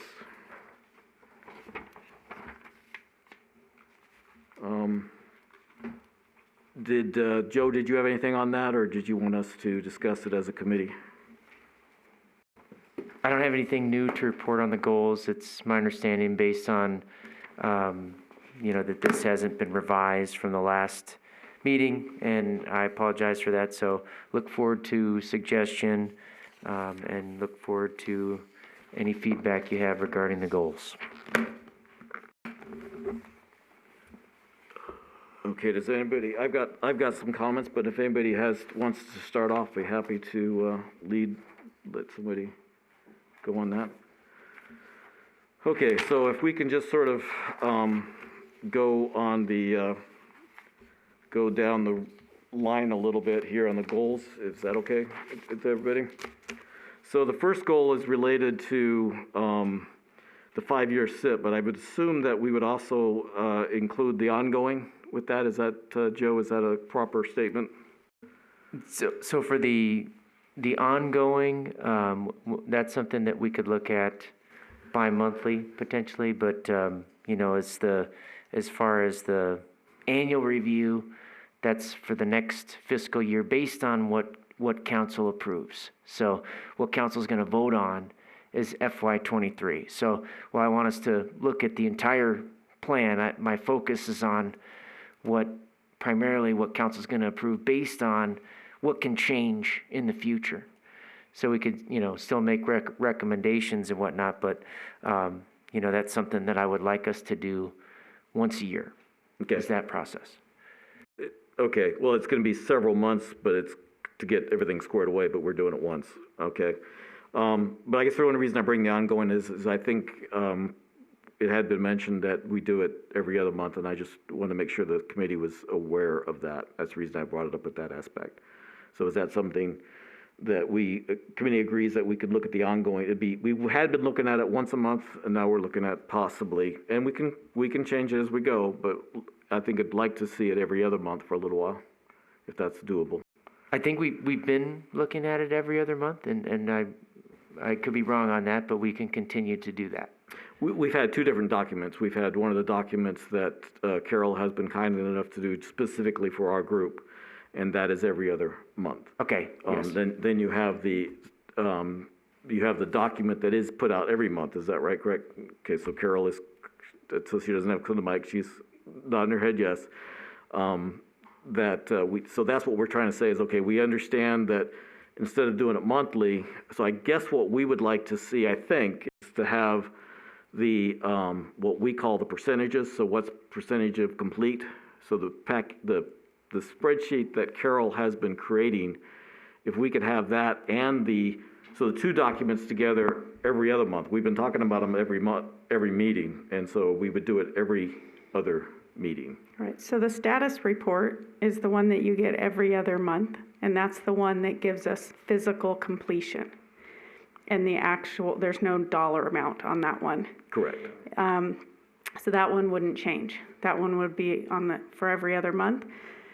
Currently, the CIP report that is part of the city manager report every month has been provided in your packet and has been on an agenda item every month. So that, I think, is what we're talking about, switching it. The CIP report is in the city manager's report every month, so you guys would definitely be more than welcome to see that in the city council packet every month. So it's not that it wouldn't be available to you, it just wouldn't be an agenda item every month. Right, but that is a change, and that's what I'm just saying is, I can agree to that, and I'm asking the committee to agree to that. But it'd be handy to get the full 11 by 17 print out. That's one of the things that a lot of us at home don't have. The 11 by 17 is the status report. Well, the other one works out nicely as 11 by 17 The city manager also. report is up and down. So that one's never been done on an 11 by 17 that I knew of. Yeah, we did it at one time, but maybe Okay, there's some. I don't know how it would work just because of the way it's orientated. It's not landscape, it's portrait. So I don't know how that one would work that big. Okay. But we can print it however you asked me to print it. We can print it. Okay, don't mean to make a big deal out of it. No big deal. I think it would be nice to have the two documents, because then the one document does have the costs, and then the other document's completion, so we have the full picture with two documents in front of us. Yeah. Instead of one. But I do want to forgetting. make sure that the CIP report, it's available to you every month with the city manager's packet. I understand. So it's not that you wouldn't be able to get to it and see it. So if you wanted to see it, I just think it would be an agenda item every other month. I don't think it would be. And that part I agree to. Okay. It's just a matter of that there is additional information normally brought forward than just that spreadsheet. The clarification from the director has been helpful, and with it's like this. It gives us numbers, but it doesn't say where we're at. So with both documents, then we can talk about where the projects are at. We just get more information, just trying to. Yeah, so make the sure I'm status understanding. report would be the same, and what I would bring to you every other month would be the same thing. It would be the same thing that was in the city manager's packet, because that's how we've been doing it. But then I think by it being an agenda item is when the discussion and the additional information came up. Right, but the thing is not everybody looks at that city manager packet. So there are a few of us that are trying to keep track, but I don't believe that all the council committee members have done that. So it's not something that everybody looks at, just so you're aware. Okay. It's just public. You have to know it's there. And it's Okay. it's at the last meeting, so I'm not, okay. So anyway, that's part of the goal, would be, so I don't know if we need that, or that'd just be more of an agenda item and possibly going forward, but since we don't have anything on the agenda that we can talk about it, CIP is on this agenda aspect, so I'd like to go forward. Okay. Do you have something, Shannon? So I just may I ask to clarify for goal 1 listed in the packet for the annual review of the CIP, did you have any specific changes you wanted to make under the objectives or timelines or anything like that? I guess it would be what the city and the committee agree. If the city didn't mind adding that to the agenda item, it would be the 5-year and ongoing. If that's okay, then we could say the current, then because we can update things, we could change that the ongoing is every other meeting. Is that something you want to add, or would you prefer doing it in a different aspect? I mean, if that's what you guys want to do for every meeting, I'm fine with it. That's okay. I'd like to keep us as focused as possible. So, yeah. No, I'm saying every other meeting, not every meeting. Right, yeah, every other meeting, yes, I'm But it's okay just, with that. we would be clarifying that in these goals, is what I'm hearing Shannon ask for, Yes, if that's what I want, and I'm asking if that's okay with you. absolutely. And does the committee agree with that? Yeah, I do, but I just got a question real quick. So on the CIP report, we'll see what has been, or how far a project is at completion, is that correct? And we'll see the monies spent to date, is that correct? Okay, so there's two reports. The one that's done every month for the city manager's report, that one gives the actual amount, the budget amount, the amount that's been spent, the amount that's encumbered, and what's available left on the project. Okay, the status report, which was in the last month's packet, that is physical completion. So that is physically how far that project is. So if financially we haven't paid an invoice or something, it's not gonna show the same percentage. Physically is when we're saying this is physical work done on that project. No, I'm good Not with- financially what's been paid. So that's the big difference. The status report isn't gonna give you a dollar amount. Thank you, because I've got the report, so it's hard. No Right problem. now, I'm a rookie at this, so my rookie season here. So my only other question when it comes to capital projects is, capital projects, I don't know about the city, but with projects I've been involved with, they have cost overruns. We talked about the same kind of thing earlier. So when they have those cost overruns, our capital budget is not infinite, right? It's defined. And if we have to pull funds, we're gonna pull funds from another capital project. Do we get to see where that money has been pulled from, or if it's been pulled from a future project? So on the bottom of the monthly CIP report that goes to the city manager, anything that changes, I highlight that on the top, and I highlight and do the footnotes on the bottom. And that would be where the money was coming from? Exactly. Thank you. Perfect. Thank So, and I leave that on there for the entire fiscal year, and then at the end of the fiscal year, then I shift and start on the new year. So that's updated. Outstanding. But anything that changes from month to month on that that CIP list, whether it closes, whether we change funding source, anything is noted completely on that city manager report in yellow. Thank you.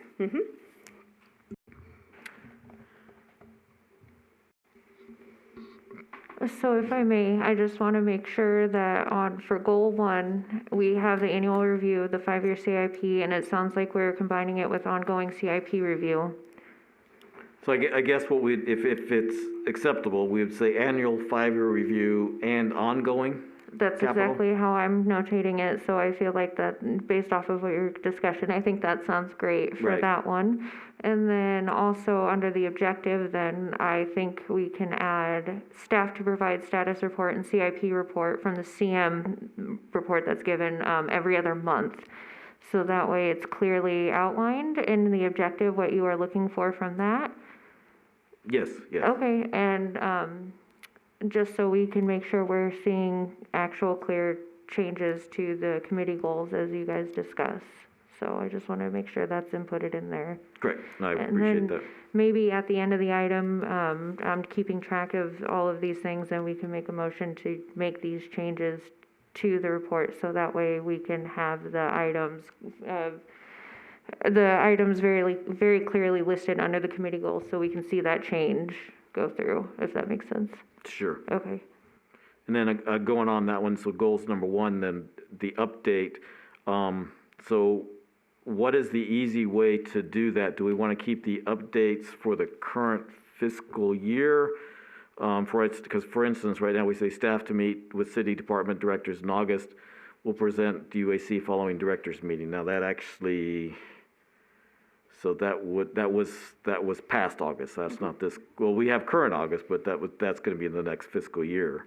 Correct. That's the so- annual review of the plan, because I meet with the directors in August, and then that's when it starts the next planning session, and we got tentative approval in December, so I think that's where that timing comes from. So what we might want to do then, being that we've agreed this was more of a living document, can we say that, for update, can we say that council tentatively approved the fiscal year 23 budget in December? That would give us an update, so that's an update to this goal.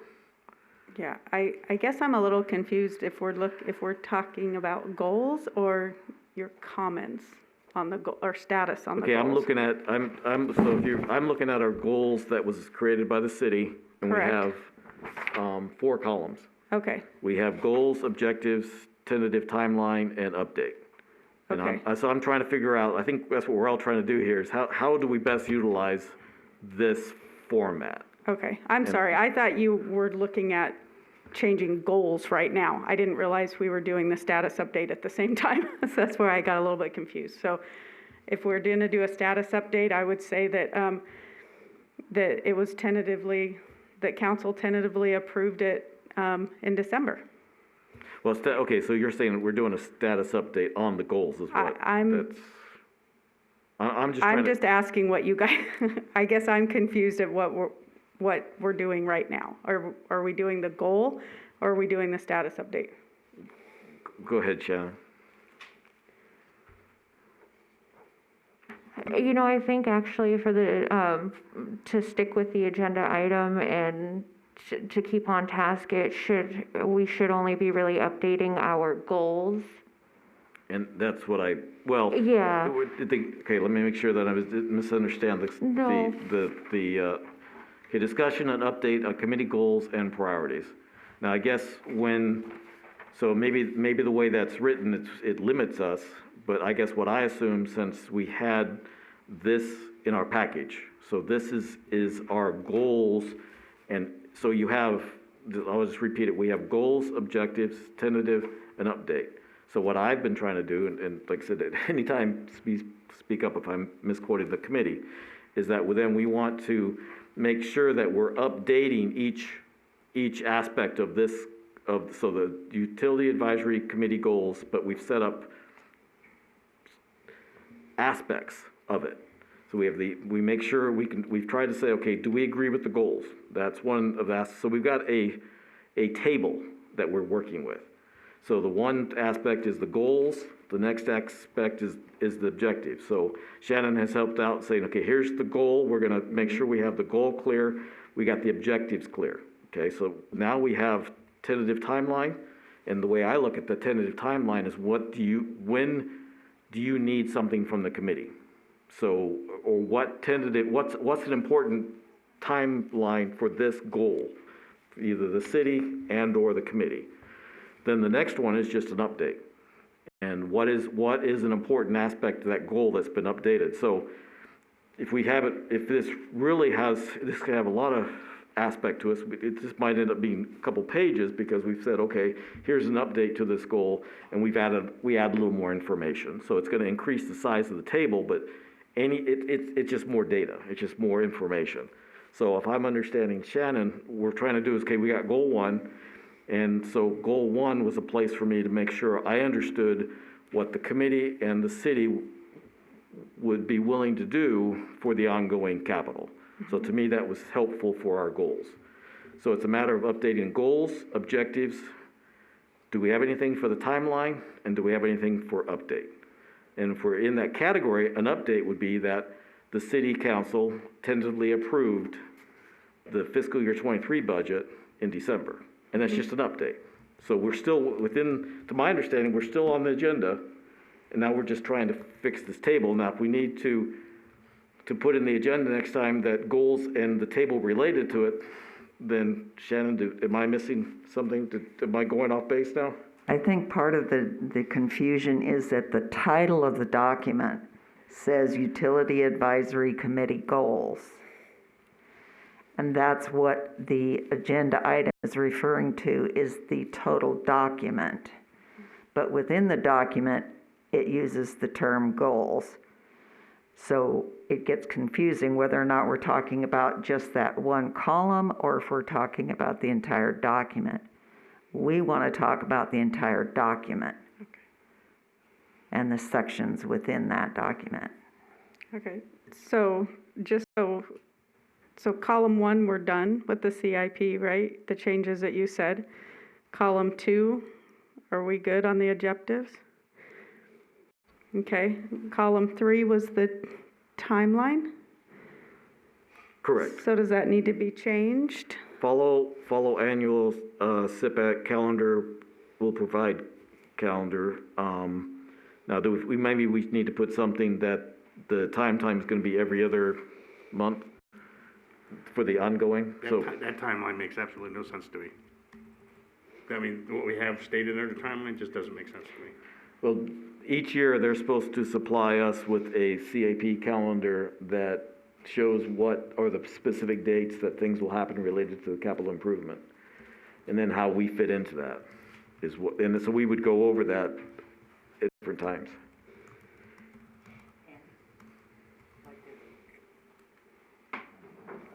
That was provided in August when the process starts. Okay, all right, we're good. You guys turn your mics on when you talk, please. Thank you. We haven't done as much since you're here, so those are fine, totally fine questions, so thank you. But I guess then, if maybe we'd want to put, the annual and the ongoing and try to keep it where I guess we can, do we need to go across with it? Shannon, whichever you think is, if we add a time frame to every other month, but if we already have it in the objectives, right, then maybe we don't need it in the timeline.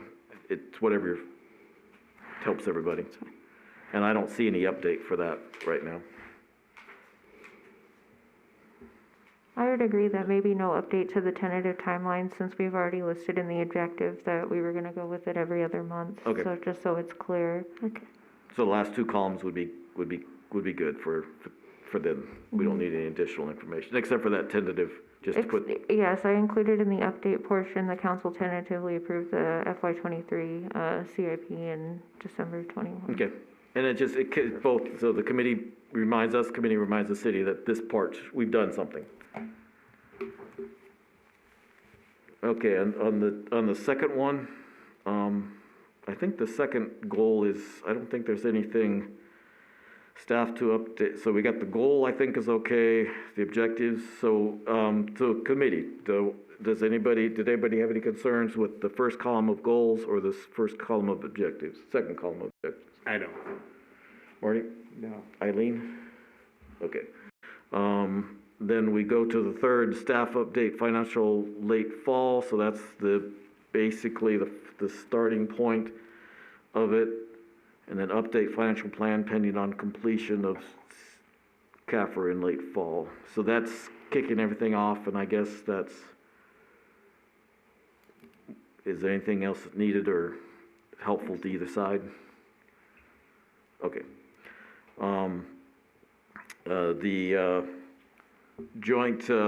So number 3, review development of water conservation plans and programs. I think we're good there. Anybody have any concern with the goals? Okay. The objectives, I believe the objectives are there. I don't think we have any concerns. This is where things get this is why it's nice to have it on there. Two things, if we have it on there, if either all the agenda items or most of them, then it allows us to talk about some of these goals. The other thing is then we can just make sure we're up to date. So the tentative one says that staff to present UAC a draft of water conservation plan by January. Well, we're in February now. So do we have an idea of when the plan might be available? So instead of just shifting it every month, is it March, April, May? So, I mean, the Southern Nevada Water Authority has a water conservation plan that we can view as a reference. You know, I mean, part of that includes a number of different elements, a turf reduction program. But as far as, you know, our individual water conservation plan, as far as the city, I do not know what the status of that is. So if that's something that you need, like immediately, you know, can get you, we can see what we can do to get kind of a rough plan together. I mean, I've got ideas on where I think we should go. We do not have an individual allotment of water from Lake Mead as a community. We're part of the state's allotment, so we all share the same aquifer. We are in a federally declared shortage where, you know, we're reduced by 15,000 acre feet. So there's several ideas on the table that can comprise a water conservation plan. One of those being discussed in past meetings being conversion for the golf courses onto possible reclaimed water using effluent. And also with the Southern Nevada Water Authority looking at a new waste treatment facility. So there is a term sheet for that available, so I can look at bringing that draft proposal in, and that could basically be, the water conservation plan, if that's what the committee, they're trying to get an understanding of what the expectation is by, what are you guys looking for, like a PowerPoint? I mean, what do you guys want as far as this goes? Well, on the on the timeline, it's what's both sides are anticipating. It's what do you need from us? And so by you stating, the city stating what they can do, then we know what our time frame is. And so I'm not trying to push the point that the presentation hasn't been done. I'm trying to say, first off, let's just keep it updated. If it hasn't happened, then we just, if we can get a better idea. But it might be that we do, like for instance, in the workshop, right, so now it says work on PowerPoint presentation for joint workshop. Well, that was last year. But do we want to have another workshop that we can bring a whole bunch of ideas together to talk about it? So, and again, what type of time frame do we need something in the spring? Do we need something in the summer? Do we need something by the fall? What do we want? And in this case, probably would be good idea to have a report from the committee to say, this is what we've heard, this is what we think we need to do, and go forward. So again, my understanding of the resolution is that we're advising the utility director, the city manager, and the council. And so it's just a matter of what we can do to do that. And this timeline, I think, if I understand correctly, is like both sides. So if you say you're going to do something in this case, so I think right now it is more of like, here's what the city's going to do, if I understand correctly, then we know when we need to fit into that. But if there's something that says you want something from the committee from that time frame, I think that would be helpful too. Does that make sense on the timeline? So the third column, when we said tentative timeline? Yeah, I think so. I mean, I would love to get, I know I brought it up, but would love to get the take on the committee for turf reduction, possible conversion of the courses to effluent, those type of things. We looked at a possible information from a vendor on smart water controllers. That's something, new technology we can kind of bring to the committee, recommendations on that. First off, want to just make sure everybody's clear on our allotment that, we do not have a separate, allotment as a city and a community. Actually, I believe we need to look at that. Boulder City has a certain allotment that I think, kept over from the Bureau of Reclamation. So Bureau of Reclamation got a certain amount of allotment when Boulder City was established as a federal reservation. Of water? Of water, yep. Because remember that it was a federal reservation until the 60s. Until 60s when the Boulder City Charter was established. So from the establishment in the 30s to the 60s, it was a federal reservation. And they had to have a water allocation. And I'm pretty sure, this is just what confirmation is that we have a source of water. I believe there was 3 sources of water. One is what we got from the, when we were converted from Fed to a city, but it was a specific one. So whether that's under the 300 or on top of the 300, I'm not positive. That's what not sure of. But we do have something specifically for Boulder City. It's not part of what SNWA says we'll give you something. We did get something from SNWA, but it brought it up to what we have, I believe, is 18 million acre feet of water, is what Boulder City itself has. And that's Boulder City's amount, not saying we have to get it from Southern Nevada Water Authority. We have that, I believe, as part of the contract, is at 7.5. I'll have to educate myself on the history and that, but I mean, bottom line is we have one source of water, being the lake. So what, we're all in the same boat here is what I was getting at. So even if we do have a specified allotment, whether or not we have that allotment in the future doesn't just depend on us, as much as we control our growth and are good stewards of water consumption, but, what the community uses. So water conservation program plan can include new technology, turf reduction. Some of these ideas would love to get kind of the committee's take on that, if that's positive or negative, and then we can move forward. And I think the timeline and the update is that one of those, if not both, are be utilized to figure out when do we expect to talk about it. So that's what I'm asking. That's where we don't know. Neither one of us tells us right now when the city, what you're expecting to do or what we need to do. So that's where I'm at. So if I could make a proposal, maybe. Joe, is it possible to take the SNWA stuff, put it in a very simple PowerPoint, say, this is what the SNWA is doing, and then part of that PowerPoint is, this is how Boulder City is complying with that? And then maybe even what else Boulder City is doing that goes above and beyond what SNWA is doing. Because I agree with you, we're all in the same boat, but we're all in dry dock right now. And if we're not, we're gonna be really soon. So I think we need to be more progressive than even SNWA is, if it's possible. And I guess we also talked about it last meeting, we don't want to do it to a point where we're cutting our head off with a water supply, but we want to make sure we have enough for the future too. So if you can see what SNWA proposes, what we're doing to comply, and then what you guys also would like to do, and we can throw our suggestions in there as well, on top of it. I think that might be helpful and something that'll give us a discussion point. Thoughts?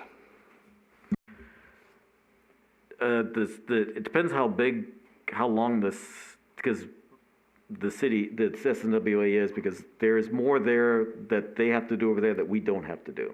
I'm pretty sure that's I totally the case. agree, but it would have to do with the stuff that concerns Boulder City, it's impacting Boulder City, that we can deal with. And I don't want to do with something that North Las Vegas is doing that we don't have to.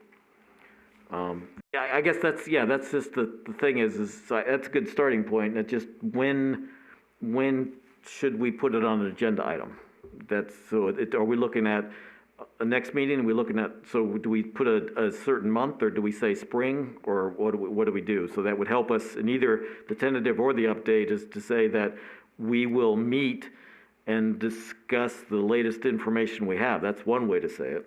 And then that we can still, and that way it's not putting a burden on the city to say you have to have a split. We're just trying to make it as general as possible. Yeah, I think that's a great approach. And if we want to look at spring time frame for this kind of presentation, something that we can have kind of focused on the agenda. I want to make sure we have enough latitude, like you talk about, to discuss all that we want to talk about, but then we have enough preparation and time to get the information so we can, make educated decisions in the right time frame. Right, because I guess, is it March or April that's considered actual spring? I would really like to see something in March. I mean, the water conservation, that's an issue that's very important, and it's happening now. And I think that's something we should discuss as soon as possible. Because the other thing we could do is if that's, I agree with that. Can we just put it back on the agenda as a agenda item, and then you're not obligated to have any major information. If you haven't had time to get it, we'll just talk about it as a committee. And we can still talk about you brought up some great concerns that we can just have a discussion on. And if we have data to go with it, great. If not, not. Yeah, that's fine. We can leave that on as far as like a March update. So why don't we do is, so to help Eileen help them out, we can just say spring here, but then we can agree to keep it we put it back on the agenda, at least for March right now. Does that work for you, Eileen? Yeah. So Shannon, since we went around and around, so if we're saying that we would, see staff to present, so why don't we just say, instead of presenting a draft water, just say that, conservation plan will be discussed in the spring. And then in the update, if you want to put something over there, is that the latest information, or just even, either one, latest information will be presented or something like that. I think that gives you, hopefully that gives the city a leeway to ease into it instead of jumping through a whole bunch of hoops to get us data. That's the intent, if I'm saying it right. Is that correct, Joe? Is that okay?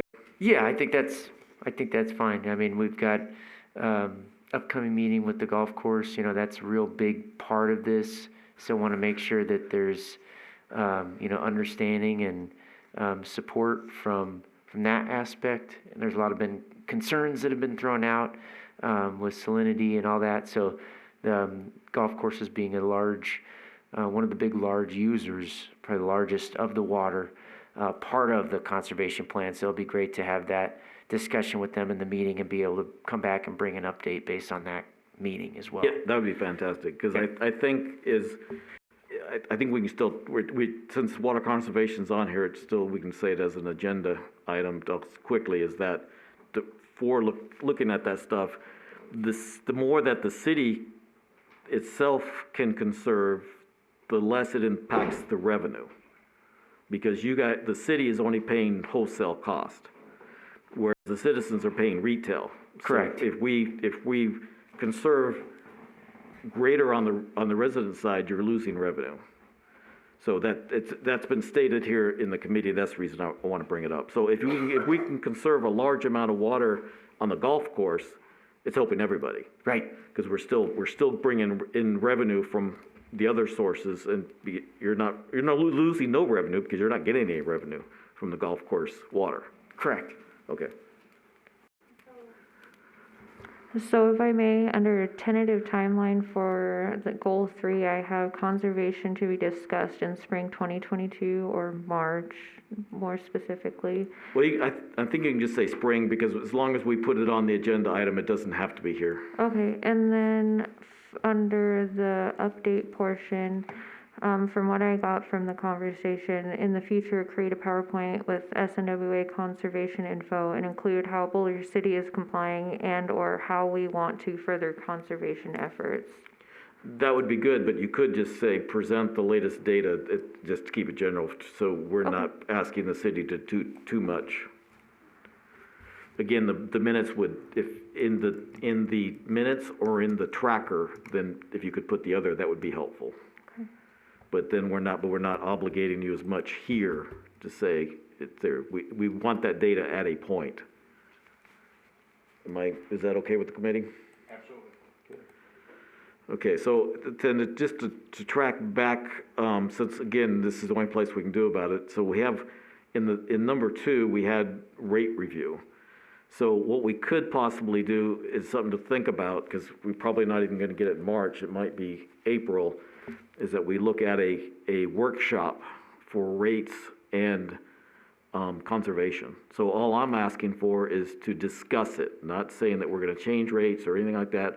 All I wanna do is, I think we need to get an understanding among the committee to do what it is. So it couldn't just be mostly our data, our conversation. So we're not asking for the city to supply a lot of data.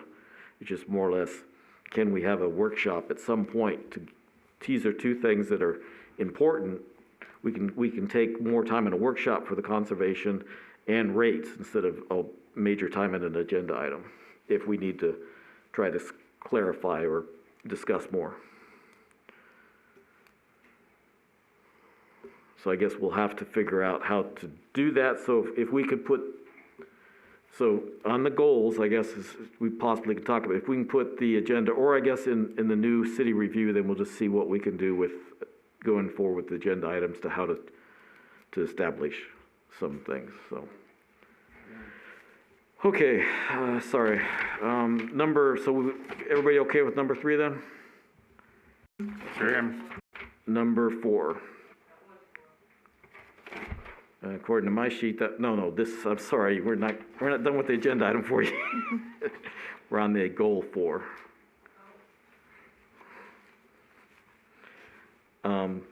So review of, I think the goal is fine, review electrical integrated resource plan. And I don't think we've had any issues with the objectives. Does anybody remember anything about the objectives? The biggest thing there was just that we were asking that the UAC be presented a update in the spring instead of October. If this has to be done by December, and I think there's a lot in that IRP, it'd be better to review it earlier than later. So if we can have it, and I thought the city agreed that it could be done in the spring. So there again, that's not a specific month, just sometime in the spring if we could. And if you need to change that because of everything going on to June or July, early, spring to early summer, I think that's still feasible, but I definitely think we need it before October. Do you know what might be feasible in something like that? To review the IRP, I mean, I'll take a look and see if we can get that by spring. I mean, it's the update, or I'm sorry, the tentative timeline. Is it this was accomplished? Am I missing that, or? No, no, we have not talked about the IRP at all. We have not. These timelines have not. This is this year's October. This was originally for October 2022, so it'd be the coming October. Okay, so you want to move that up to spring? Or no later than June or July. We need to have something more before October, because a lot of the IRP most likely will be kept the same, but there's some information that we might want to discuss. And one meeting, if you're going to give it to us in October, and then it's going to be presented in November, one meeting is not going to be enough. And this is where the timeline really helps. So we can say, hey, you want something from us, we need more time. And that's what I'm saying. June or July, I think, is the latest. So we can review it. We don't necessarily have to review it, but the committee needs to have it emailed so we can do it. And then we would want a meeting probably no later than September. So then we could talk about September and then have a report by October that gets to the council by November. Yeah, I think we've done quite a bit to help with this, with the discussion on the rooftop solar. I think we're moving in the right direction for that. So if you want to make that spring 2022, present updated IRP to UAC by spring of 2022. Like I said, if spring's feasible, if it's not feasible, then June or July. That's because everybody's got you guys have a lot on your plate, and I understand that. You're still trying to get to it. So, spring would be April, May. So is that feasible? To get a little bit of June, right? We're still in spring and June. So yeah, so there you go. Yeah, I'll give you that. If you want to keep that as the official, we'll say spring. I'm trying to be helpful. I'm not trying to be demanding. No, as long as you're giving me that flexibility, that June is still spring, yeah. Okay. Late spring. Huh? Well, we'll change it to late spring. Late There spring, you go. okay. I like that even better. Okay. And then the presentation, do we just want to say there'll be a presentation in the future? And that way it can roll instead of having a specific date? Sure, I'm okay with that. Is the committee okay with that? Absolutely, but I'd like somebody to actually work towards having that done. It would be nice to have that presentation. Yeah, I think we got a lot of things coming on, because right now we definitely need to understand that solar contract. And I would think that Silver State would have to understand that too, to do what they're doing. So, because to my understanding, that's, anyway, I don't go too far off the agenda, but that would be the sooner the later better, I guess. So we can, if nothing else, we might need to say, okay, can you please come back and give us some more data? Yeah, my problem is if we don't put a date on there, I have my tendency is it doesn't happen then. Okay, you want to say by spring on that one? Then we'll just say spring instead of late spring. So in the objective, so the update, SNWA, SCE, to provide presentation by spring. Is that okay, Joe? So that gives you 2 to 3 months to get something organized with them? Yeah, and whether that's them specifically or data from them, that will be presentation by spring, for sure. Okay, that's fine. Okay. So if you want to clarify it, to say if you want to change it so it's not from them or data from them, to make sure somebody doesn't get technical on it, I'll be happy to change that too. Just say SNWA or data from them if you want to put it in that way. Yeah. Shannon, why don't Thank we you, just do Shannon. that, just so there's.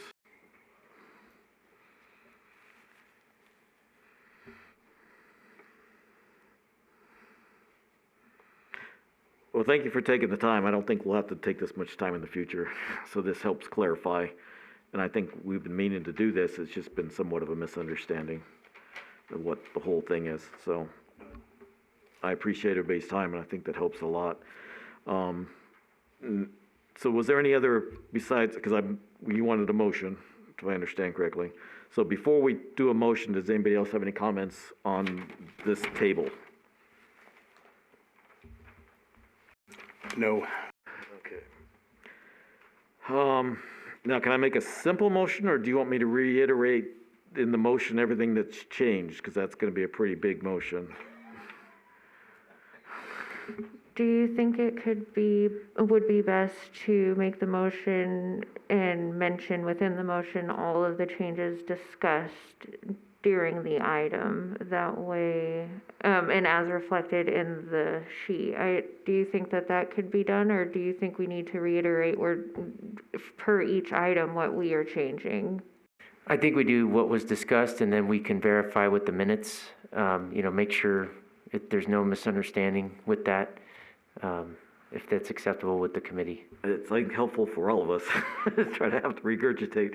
Yeah, and as all we've that. been going along, I've been actively typing all changes in track change into this goals, to our goals document, so that way I can easily go back and reflect on the minutes and make sure that my changes match what we've discussed. But I've been working on it as we've been discussing, so. No, I saw that, that's the reason I wasn't fearful that I didn't have to repeat it all.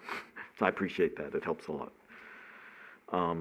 I guess I can make a motion, so I'll do my best and we can modify it if we don't. So I make a motion that as per the discussion of this item number 4 relating to the goals, that we request the city make all the changes as discussed.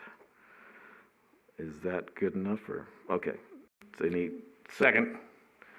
Any discussion on the motion? Okay, and then,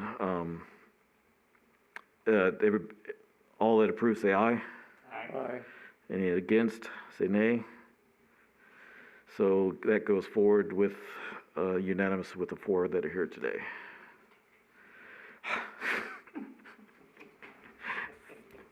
Thank you, everybody, for your patience. So, okay. So we will close out item number 4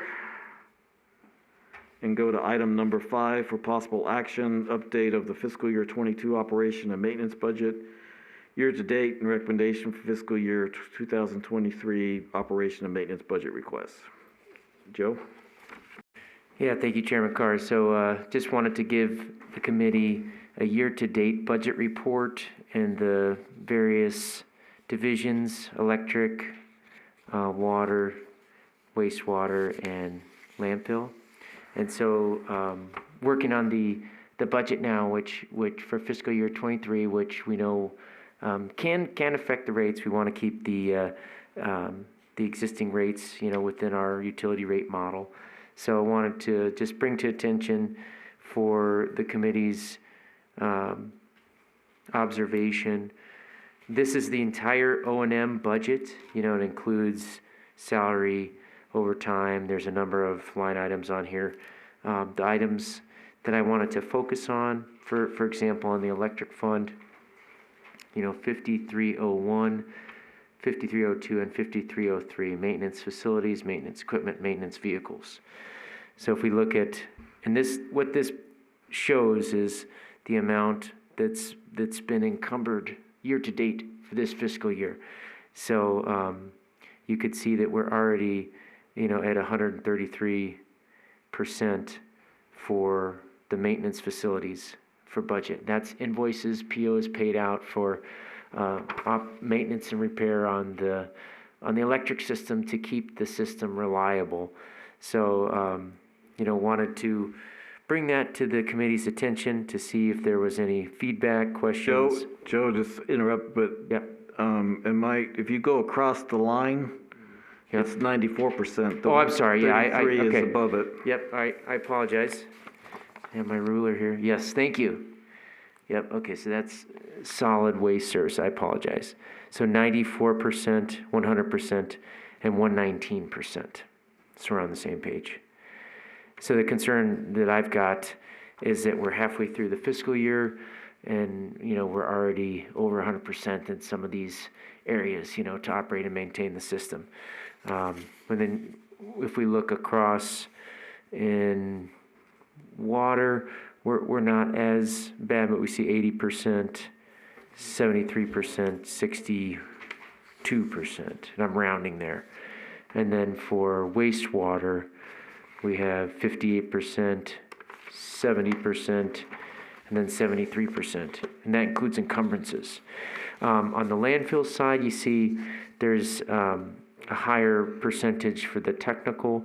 That was for a air quality permit that we needed for the permit with the Southern Nevada Health District for our landfills. So I don't believe that will be that cost annually. So I want to bring this to the committee's attention. Costs have gone up, and I'm sure we're all aware of supply chain issues.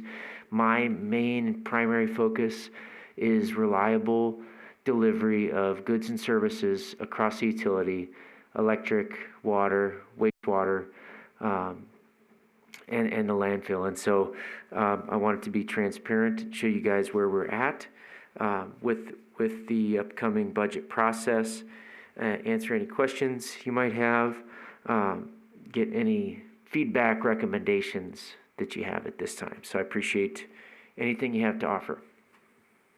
One at the start, when we have the electrical, you've got the maintenance facilities, and we have spent 183, and we've got encumbered 420. I guess it would be, I'm not sure we've gone into that much detail, so we don't want to overdo by asking too many questions, but I think having an understanding how some of these items work would be helpful. So the facilities, is that something that is definitely something done every month, or is it like, okay, it has to be done within a year? So by saying that you've got 420 encumbered, that doesn't necessarily mean that you've done, if it's not being done every month, then whether it's 50% or not, it doesn't make a difference. It could be that that's what you need for the rest of the year. So for us to understand that would be helpful. Then we could know, but I do understand that, yes, we all understand, and it's hitting everybody's pocketbook, the increase.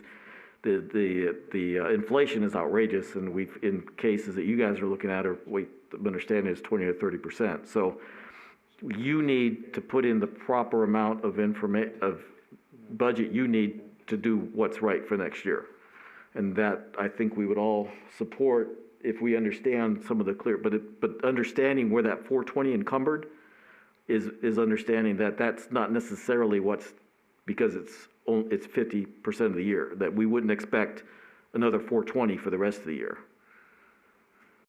So just to kind of describe that, the encumbrances, that's money that we have set aside for invoices for POs. So it's not necessarily blanket POs that's purchases for, it's money that we plan to spend, to operate and maintain the system. And a lot of that is to make sure we're ahead of the game on having the parts and the material and the equipment in stock and with enough lead time to where we don't have issues. Right. Like I said, so I'm not trying to push back on that. I'm just trying to understand it. So Yeah. if the 420, if the combination of the one of so that 94% that says you've got to do the same thing for the rest of the year, then that's one thing. If we're saying you're purchasing some stuff ahead of time and you've used some of the rest of the year's budget, but you don't have to buy it every month. It's information that helps us. Am I saying it right? Yeah, I mean, it's tricky because a lot of times we're not necessarily gonna issue it until we get it, right? Whatever that is, whether it's material, equipment, labor, not labor, but for maintaining of the system. So, it is. Well, good example is facility, okay? For facility, are we talking about your workshops, or are we talking about stuff that doesn't go onto the capital program? Correct. And that, so it's less than 25,000, and you're going out and fixing things within the system with that money? Yeah, and I believe it includes the PAR maintenance contract that's not part of the SIP or the CIP. No, I'm pretty positive it does not, because the PAR, they've got $1 million in that contract, and most of it's related to they've, at least the money, 2 years that I understand, is that the PAR Electric, the money from the 4 kV conversion to 6 kV was used for their major contract, and that was part of the capital. So, and like I said, that was $1 million. And then they got an extension, and now the extension, the contract is they've extended for the 4 kV, and they're also doing the Buchanan. So it's not it shouldn't be part of this. If it is, it's a minor amount. It's not the big contract. And this is what's helpful for us to understand. So if I'm mistaken, I'll be happy to back down. No, you're correct. It's not, I mean, it would be in support of that. It's not the contracted amount. Okay, it's just a matter of, we want to fully support any increases that have to be done. At least I'm saying, so we'll have to make sure that the committee, we're in support. It's just an understanding, what equipment, what facilities, and right now we don't have anything on the equipment. So should the equipment have a budget going forward for next year? Should we have something there? Yeah, it's how it's broken out. I try and kind of take it as one pot, so one division has more in equipment, and for the electric side, there's nothing in equipment. It's the way I look at, equipment, goods, services that comprises the O&M budget. That's not, salary, overtime, all these other, and not professional and not technical. That's what the division supervisors need to order and issue on invoices, and to be able to order what they need to safely operate and maintain the system. And that varies wildly, depending on what happens. Like we had something happen over the weekend, guys, working on original sewer, and so they have to clear out part of the sewer is the original system, and I don't know the street names, but it's up in that kind of alleyway behind the admin building. It looks like a driveway, and right behind the bureau admin building. So I mean, that's just an example. We have an aging infrastructure, right? So it takes what it takes to operate and maintain it. So that is where this comes from. So when they issue out invoices, they have a PO with whoever it is, that encumbrances, that's what we have planned to support that system. Okay, let me ask a question here. On that $420 that's encumbrances, those are purchase orders that you've issued, but they could not be expenditures until fall. Is that not correct? That's correct. Yep. Okay. All right. I mean, it's not like we're going to run out of money here in the original budget. I mean, if we had to issue a new PO and it wasn't, within that encumbrances, there is that possibility that. Well, yeah. Yeah. But I mean, we're not. I mean, I just think that we're saying that we're running out of money looking at these encumbrances, and I'm trying to understand that maybe those encumbrances, the check won't be written for that purchase order until fall, as an example.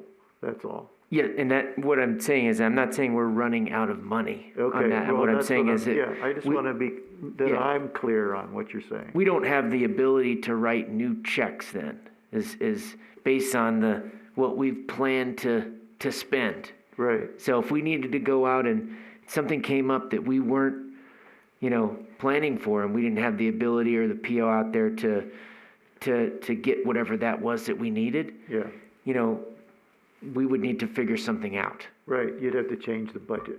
Yep. So That looking, happens all the time yeah, with this city. Yep. Yes. Okay, the one thing that I'm understanding is that the 640 was originally budgeted in 2020 for electrical. So that we had it in 2020, or was it done? But anyway, it's been held over for, maybe it's 21 and 22 is what that's been in. Maybe that's what it was. And so if I understand correctly, then most likely that one does need to be increased, because with everything going on, that is not a feasible number. So the other thing is, so the next step is going to be city staff meets with, the city staff gets together, then you'll take that to the city council, and then that happens, there's a meeting in the city council on the 3rd, so you'll be coming back to us in April sometime saying, these are what we would like to budget. Do you have any concerns? yeah, it's my understanding that that's the timeline. Want you guys to be aware of the process and kind of where we are. So understanding that things are taking longer to get.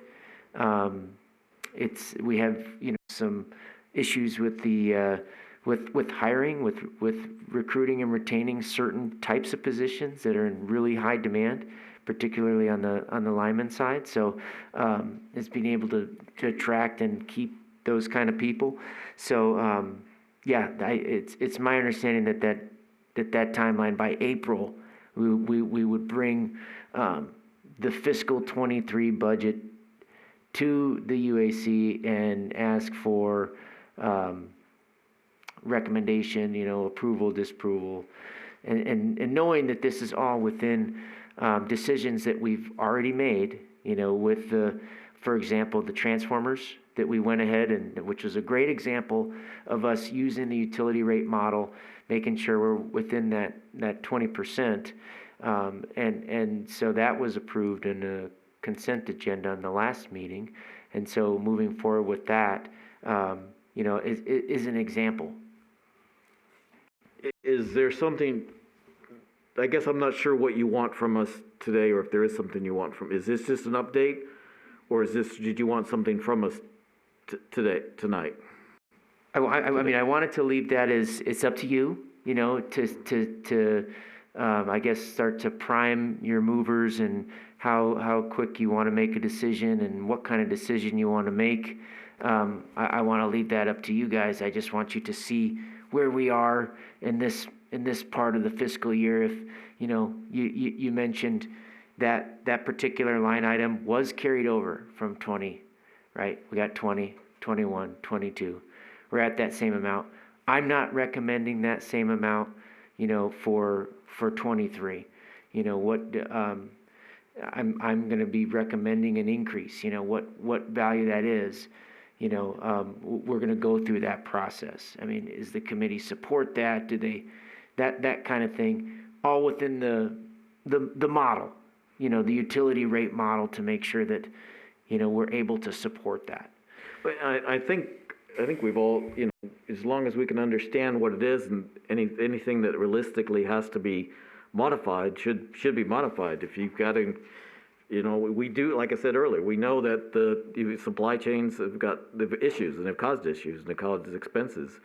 And so that's one of the big reasons we had 3 major reasons for that, the transformers. It was, okay, let's make sure we hopefully we can get them cheaper if we buy them all together. We hope we can get them here faster, and we want them, have them available for the thing. So just what you said, we totally agree with, and we're trying, and we want to support you on that. It's just, when it's a vague thing like facilities, what does facilities mean? And so that's why it's just, I wasn't trying to push back, I was just trying to understand. And then when you say, okay, it's 20% or something different, or there's a certain amount that's gonna be up, we understand, okay, that's the reality of the world right now. So let's get it done. And if there's, might be another item that says, somebody's, as an example, somebody says, well, you want to do it 50%. Then that's where the committee might say, well, where's that number coming from? That's where we're trying to help instead of hinder.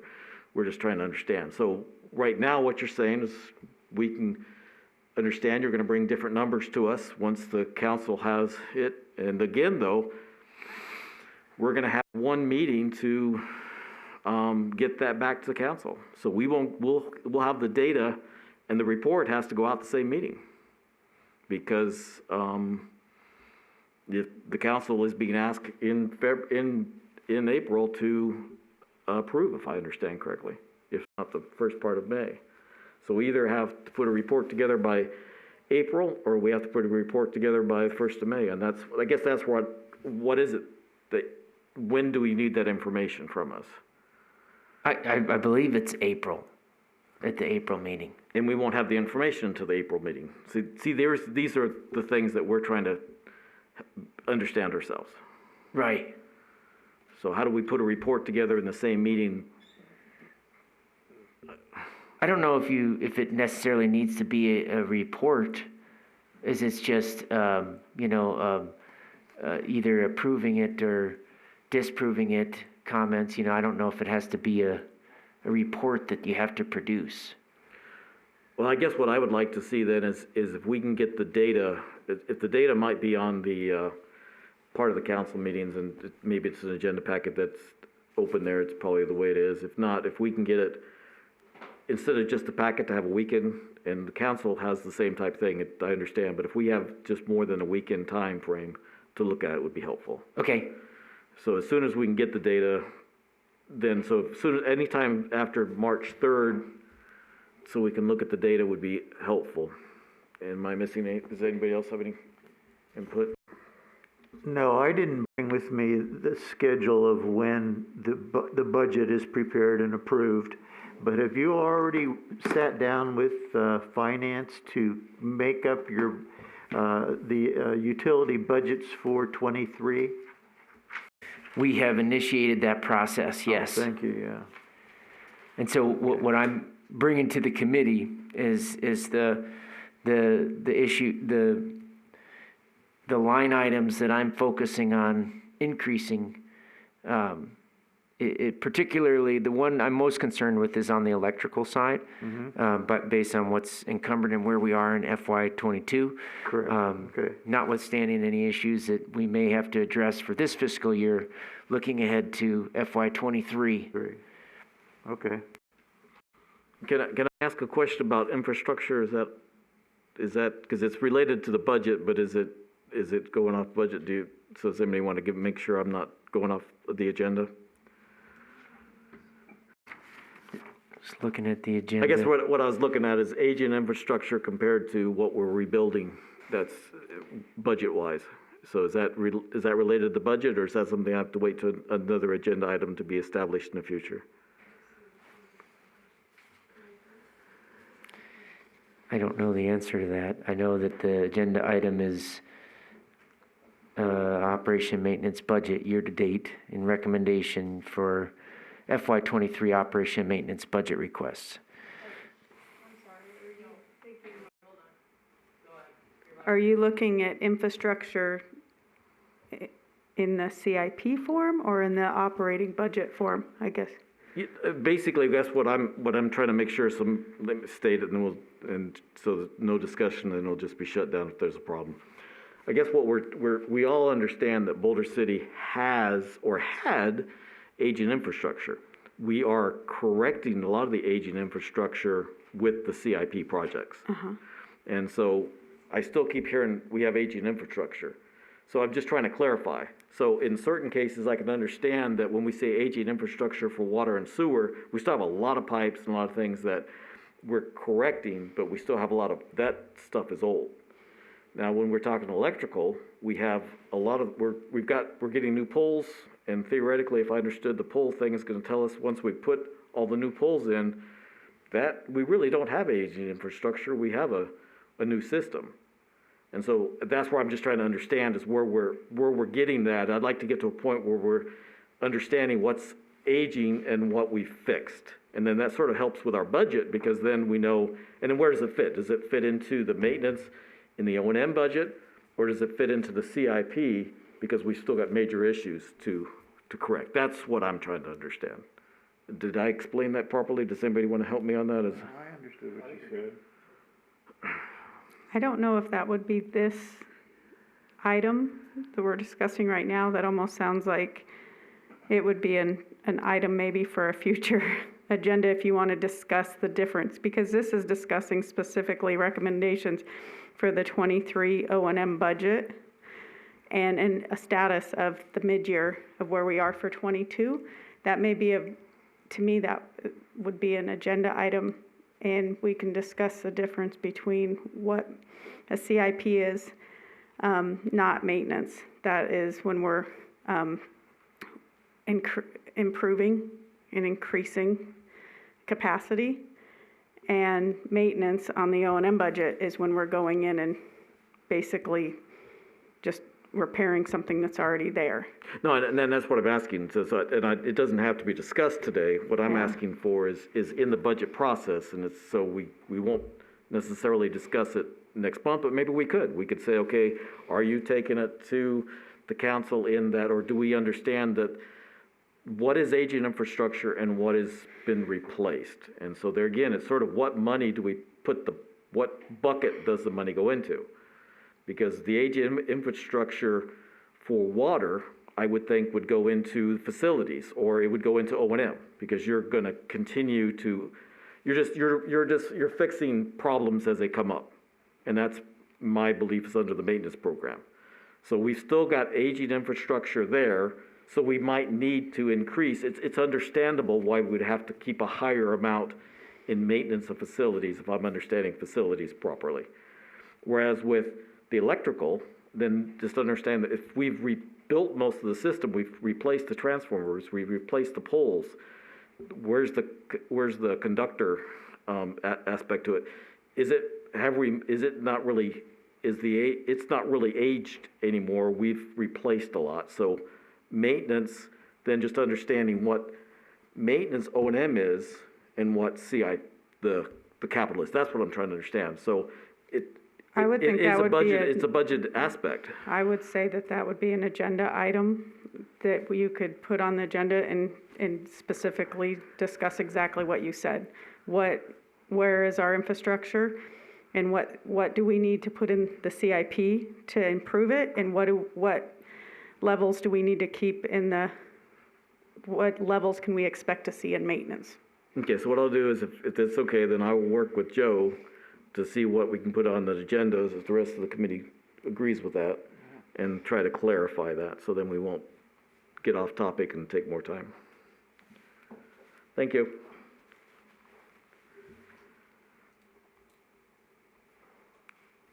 So anybody else have any comments on the data that was presented in the package?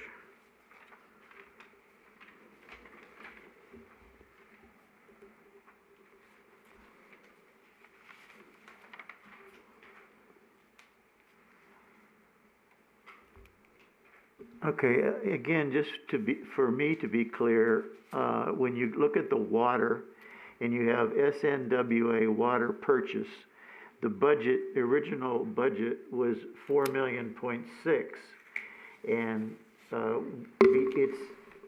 we've spent 2.4, and then we've encumbrances, but again, that's just saying that this is the amount of water that we're going to be purchasing from SNWA through this year that we've already committed to.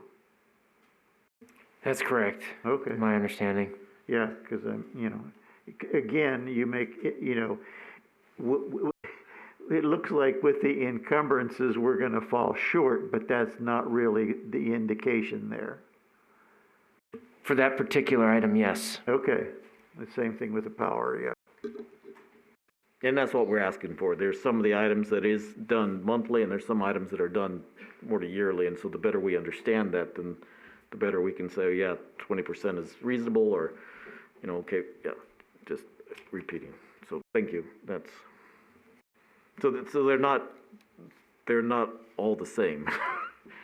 The encumbrances are definitely not all the same.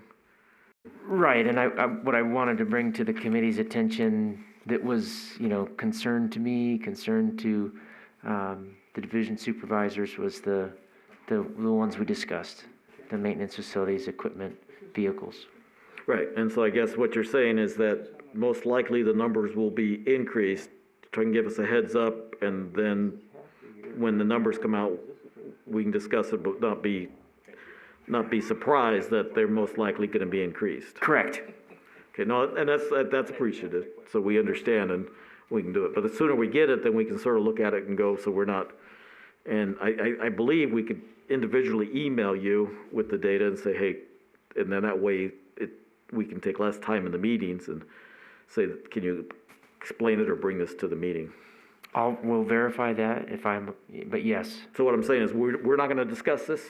We can't discuss it until the meeting, but we could individually email the city to Yeah. say, here are our concerns, If individually. If you don't have anything else to discuss on, what we've got, and then looking ahead at what was budgeted for FY22 specifically, then yes. So that's what I'm just talking about the budget. That's still budget related, because if you can give us something that's still part of the budget, which is part of this agenda item. That's what I believe it's still on the agenda item. But so Eileen, do you have any? Andy? Okay. Yeah, just got a question. It's probably not, it's budget related, but it's not. I'm just curious, do we use some of our neighboring utilities and people like that and utilize their buying power and buy-in mass with other utilities? Like, we're looking for transformers, stuff like that. We're gather together buying power. So we do that on a regular basis? Like, we need transformers. Well, everybody has these same kind of transformers. Are we going out and finding somebody else needs 1,500 of them? We throw in the 400 we need and.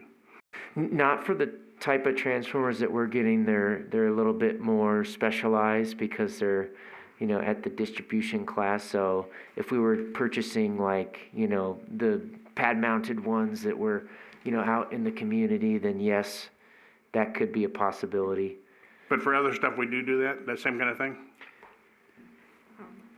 The city has a very good purchasing manager, and he, just like his examples, our golf carts, we went and saved like over $200,000 purchasing off of a contract. So Paul Sikora, our purchasing manager, does that on several items that we purchase in bulk for the city. But like you said, the transformers, I think we're too specialized to go off of that. Okay, I'm good with that. I realize that people like Berkshire Hathaway, for example, have a huge infrastructure and they have leverage to spare. And they use that whenever, one plant has to buy something, they use the other plants, so you need this kind of thing as well. And now the price has gone down and the availability's gone up. Yeah, Paul goes off of especially municipality contracts. He's very good at utilizing those to save us a lot of money. Cool, thank you. Okay, so any comments? Could have closed down, did you have anything else then? No, I appreciate the feedback and the time. Okay, so we'll close item number 5 and go to the public comment period. So during this comment period, you can provide comments relating to any subjects. So again, the number is 702-589-9629, and you can discuss any topic, but it is limited to 5 minutes.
So, one more time, and I'll just give about another 30 seconds. The number is 702-589-9629.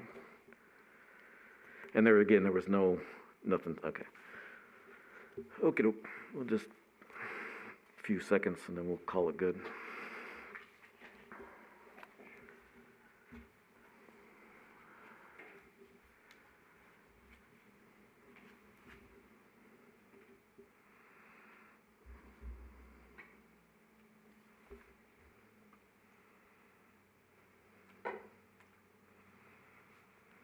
Okay, so hearing no comments, then I will make a motion to adjourn the meeting. Well, we close out the public comment period, and then I make a motion to adjourn the meeting. I'll second. All in favor, say aye. Aye. Any opposed, say nay. And so I'm seeing that we are closing the meeting at 5:51. Thank you, everybody, for your attendance and your support.